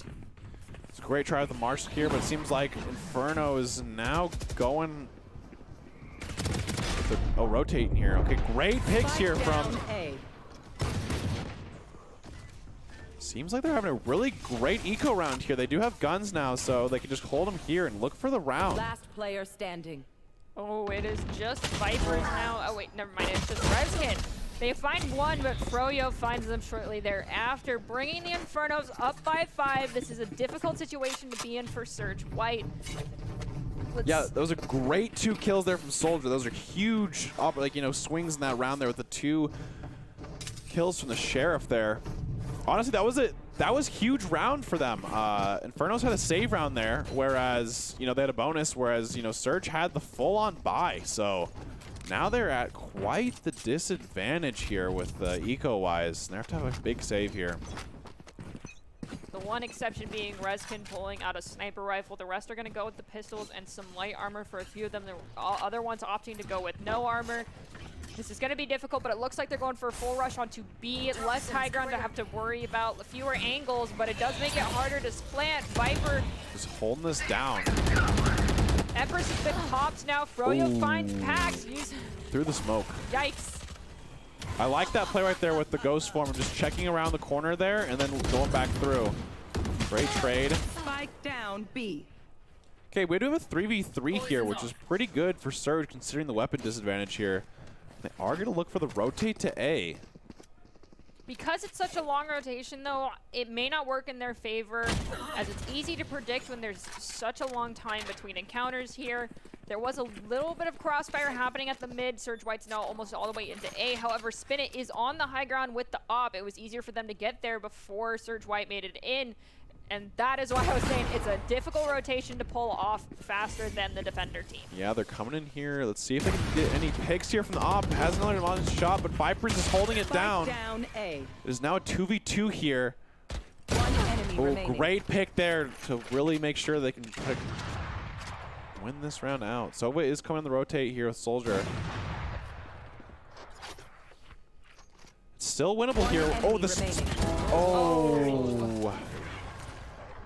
Okay, so V-Spicy has this standard routine of even on more of the save rounds, choosing to go with their secondary weapon being a judge for close range combat as opposed to having just sticking with the classic. And I feel like on that one, had they still had the judge in their pocket and could have just whipped it out at this close range after taking out the jet, they could have possibly survived. Yeah, I mean, honestly, this was a really good. I think it was a really good round coming from Surge right there. They had the eco and they almost came out on top, but it seems like they kind of fell short just a little bit. They did, they do have they did save up the eco, so they do have a full buy here. I will say Surge is definitely gonna have to win these rounds out if they want to make sure that they have a chance of winning this game rather than playing for the well, they can always win, but going for that tie, I should say, for the overtime. Standing ahead. Welcome to my world. Okay, Vipers pick coming out here from Vipers.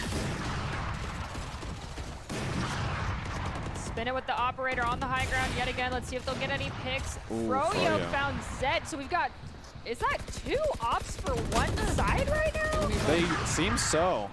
They do have Soldier here with the Recon. They do have a 3v3 here, but Inferno, they have 2 really low on their side. Crimson Coconut picked up Spin It, so now they have that res online, allowing them to get even more man numbers, but they may not need it. Never mind, Crimson will go down. Now it's 2v2. Great shot there from Soldier. A little bit higher health than Sova, so tactically the advantage is in favor of Surge White right now as VSpicy goes for that plant, but now they need to make sure they finish this round out. Reyna is low on health, as is Sova. Yeah, getting rid of the op, I think, is a good call here. This will be close quarters, and I think they're going to look for the 2v2 still. That's a bold move, in my opinion, as they are so low on health, but it doesn't matter if you rotate better than the enemy team. Reskin, though, finds Soldier. It's now 1-1. Nice they clutch there. out the round. Nicely done. Go grab the op. Go grab the op. Oh, no, they don't know where it is. That's fair. That's totally fair. I think that's a big round from Surge right there. That was a really close call. They had multiple scenarios where, you know, there were even numbers and stuff, but they did a great job of just trading here, and honestly, really good clutch there from Surge White to make sure they can stay in this game. And honestly, I think the momentum swing's probably coming up and up and up if they can win the next one here.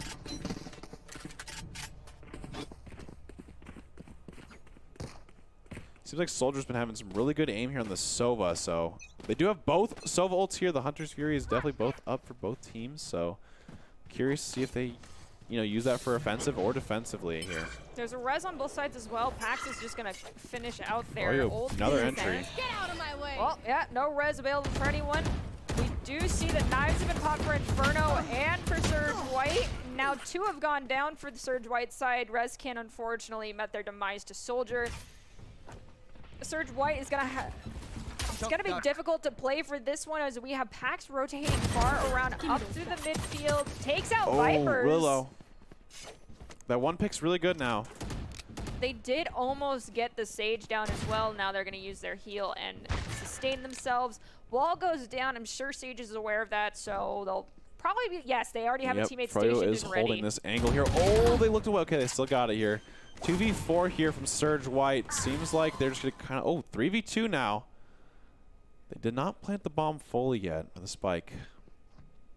Seems like he's waiting for them to get in position rather than just looking for the spike here so they can have a chance of defusing right away. Good flank was that here. Oh, nice job from Spin It, reacting to that kill. 1v2 here scenario. Oh, no. Oh, no, VSpicy. Oh. That was kind of unfortunate. I wonder if had VSpicy just continued to hold down the plant there, had they might have had enough time for the Hunter's Fury not to kill them before they got out of it completely, because they did hesitate right there before the Hunter's Fury started to go off. Yeah. And they hesitate again here, I think. Yes, they do. So 2 hesitations there on the plant before the Hunter's Fury was engaged. Did spell the VSpicy's doom on that one. That's a hard decision to make. It is, yeah. I mean, you know, you never know if they actually know where you're at when you're first planting the bomb or versus when you're not planting it. So seems like when they just tried to plant it again, that he called their bluff and just went straight for the Hunter's Fury. They're looking for this A push now. Seems like they got some good angles here. Froyo's been doing a great job of getting his first bloods in these rounds from these angles, so let's see if they can do it again. VSpicy with a good entry. VSpicy's now very low on health, though. Their Sage is still alive, so they can possibly heal them up before they go down. They will have res as well if they need it. They have an open area for this wall, though. Great push here from Froyo. Down A. Empress coming out. Zed Evans picked up Froyo amidst their ultimate. Doctor found Zed, though. They have the res here. Oh, this is going to be double. Nice. Vipers coming in. Vipers with a great end of the round. Honestly, great job there from Infernos. They really kind of just picked up the pace in that second half of that defense. Congratulations, Infernos, on taking out Surge White. You guys, even though you're a brand new team together, we could barely tell, though possibly the cracks in your formation will start forming next week. So make sure you guys all come back next week to see the conclusion of all of these events that have been happening tonight. And if you want the opportunity to ever get seen by some expert college recruiters, talk directly to esports industry insiders like pro athletes, team general managers, and producers, then join the club. Esports Tower players get insider access to industry insights with our featured Rumbles. Recruiters are taking notes of these events too. It's a great way to score exposure if you're looking to start your path to pro or land a collegiate scholarship. All right, so we just got to watch that first semifinals match in that lower bracket area. Doesn't mean anything. It's just, you know, got to line it up. The Infernos versus Surge White. The Infernos move on to our Grand Championships. Blizzards versus Monsoons Red will be what we get to watch next week at the beginning of our broadcast on Monday, so make sure you come back here to see how everything concludes and determine who will be our next champion for the Valorant Rumble for our first week here in the fall. And technically, it'll be our first new champion in a very long time since the Landslides got to enjoy a nice vacation. But beyond that, do you have any takeaways from tonight, Brandon? This is like our first broadcast together, and I think this is your first Valorant broadcast, at least, as Esports Tower goes. So how do you feel? What really stuck out to you? I think it's awesome seeing a team like Inferno. It seems like, every game they play, it seems like they're actually getting, better as a team. And even these rounds, right? It seems like that first half of that game was so close, and you really didn't know who was going to pull away. But it seems like Inferno kind of just, hey, like we can work as a team here and end up closing out in a honestly pretty much dominating fashion. That second half was pretty one-sided towards Inferno there, and I think it was still Surge did a great job in having the defense there, but I really enjoy this Inferno game play coming out from them, and it seems like there's no really standout player on that team. I think they do a great job of doing all their own roles, and so that's interesting to see for me. All right, well, you just kind of pseudo answered the question I'm going to ask, which is kind of heavily reliant upon a standout player. It's the ICCU player of the game, and I know that you yourself have been given this great honor before when you were on our League of Legends team. But tonight, if you were to pick one of any of the players that we saw this evening across the board, not even having to be from one of the teams that came out on top, or it can be, who would you think it is? I will say I do think that Vipers in that last game did a fantastic job of always making sure that, they weren't looking for the hero play. They weren't looking for anything for that. They held down that B site with their Viper utility and made sure that their team could always get there. On the attack, they always had the Viper wall for when they're setting up. So I think Vipers for me. I know it's kind of crazy, but I think Vipers did a great job today. So for me, it's actually going to be Andrea from the Blizzards, just because I felt like they popped off, but it looks like it's actually Pax on that Jet for our Icebox game here coming out for Surge White. So the ICCU player of the game is brought to you by the Idaho Central Credit Union, who believes that a great player makes a team more successful, just like Idaho Central helping members achieve financial success. Congratulations, Pax, on being the Idaho Central Credit Union player of the game. Oh, yeah. I mean, Pax did a fantastic job getting a lot of sway with that operator in this game. It's unfortunate they didn't come on top, but I think they did a great job with that Jet and honestly just caking that agent and making, honestly, really hard for Inferno to react to that play, this play. I'm excited to see what they bring to the table in the coming weeks as they inch ever so closer to being able to be in that grand finals. Unfortunately, this next week will not be the one that happens in, but there's plenty of more opportunities down the road. So congratulations, Surge White, on making it this far this week, and we look forward to seeing what you bring to the table in the coming Rumbles this semester. Oh my. Okay, so beyond that, one thing that you commented on quite a few times, and I want to completely ignore the Infernos on this one because I feel like it's not completely fair to talk about them. Yes, you guys played great together as a team, but you were a last-minute team thrown together, so to speak. When you were looking at Surge White, a team that kind of is a little bit more well-rounded, as well as even the Blizzards, people that were more experienced on these teams possibly playing as the in-game leads, what really stuck out to you in those games? It seemed like Surge did a lot of preparation and stuff. Like their defense, they always were working together as a team. They always kind of seemed like they knew what they were doing together. There was never like, one kind of off page. You didn't have like someone like, oh, well, I didn't know I was supposed to do that. It seems like each role was defined. And I think that if Surge just keeps working on that, I think they can do a really good job. I think their attack, obviously kind of fell short at the end there, but I think if they work on that and kind of figure out, what works for them, for their team, right? Because, there's different ways to do everything in this game. And I think it's really interesting to see if teams find that identity for them that works out the best. Okay, there's your takeaway, everyone, coming out from the one and only Red Hots. You need to find your identity within this game and play to your strengths. This was a very exciting night and a great way to kick off our entire Valorant Rumble for the remainder of the semester and to watch our bracket stage break down. And next week, we'll be going into our grand finals. Congratulations to the Infernos on being the first team to qualify for the grand finals. This is their new roster that's looking really strong for the first week as far as a brand new team can you know, in general, be looking for their first all-together game. And we'll be back next week with the conclusion of our semifinals matches, with the Monsoons taking on the Blizzards for the last spot in the grand finals and a chance to qualify for the BFC Valorant Cup. As a reminder, we'll be hosting the conclusion of the Esports Tower Valorant Rumble next week on Monday at 6 p.m. Eastern Time, right here on the Boise State Twitch channel. Join us to see how everything shakes out and who will take home our 8th Valorant Rumble Championship and qualify for the BFC Valorant Cup. And before we close everything out, well, I will no longer be on screen, nor will Brandon. We'll be showing you the top 5, and they are presented to you today by the Idaho Army National Guard, who invites you to take your impressive critical thinking skills into real time with more than 10 jobs positionings, offering $20,000 in bonuses and your degree of choice paid for. The Idaho Army National Guard is the best team out there, so be sure to reach out to them if you would like to join in on those opportunities, and have a wonderful rest of your evening. Have a good one.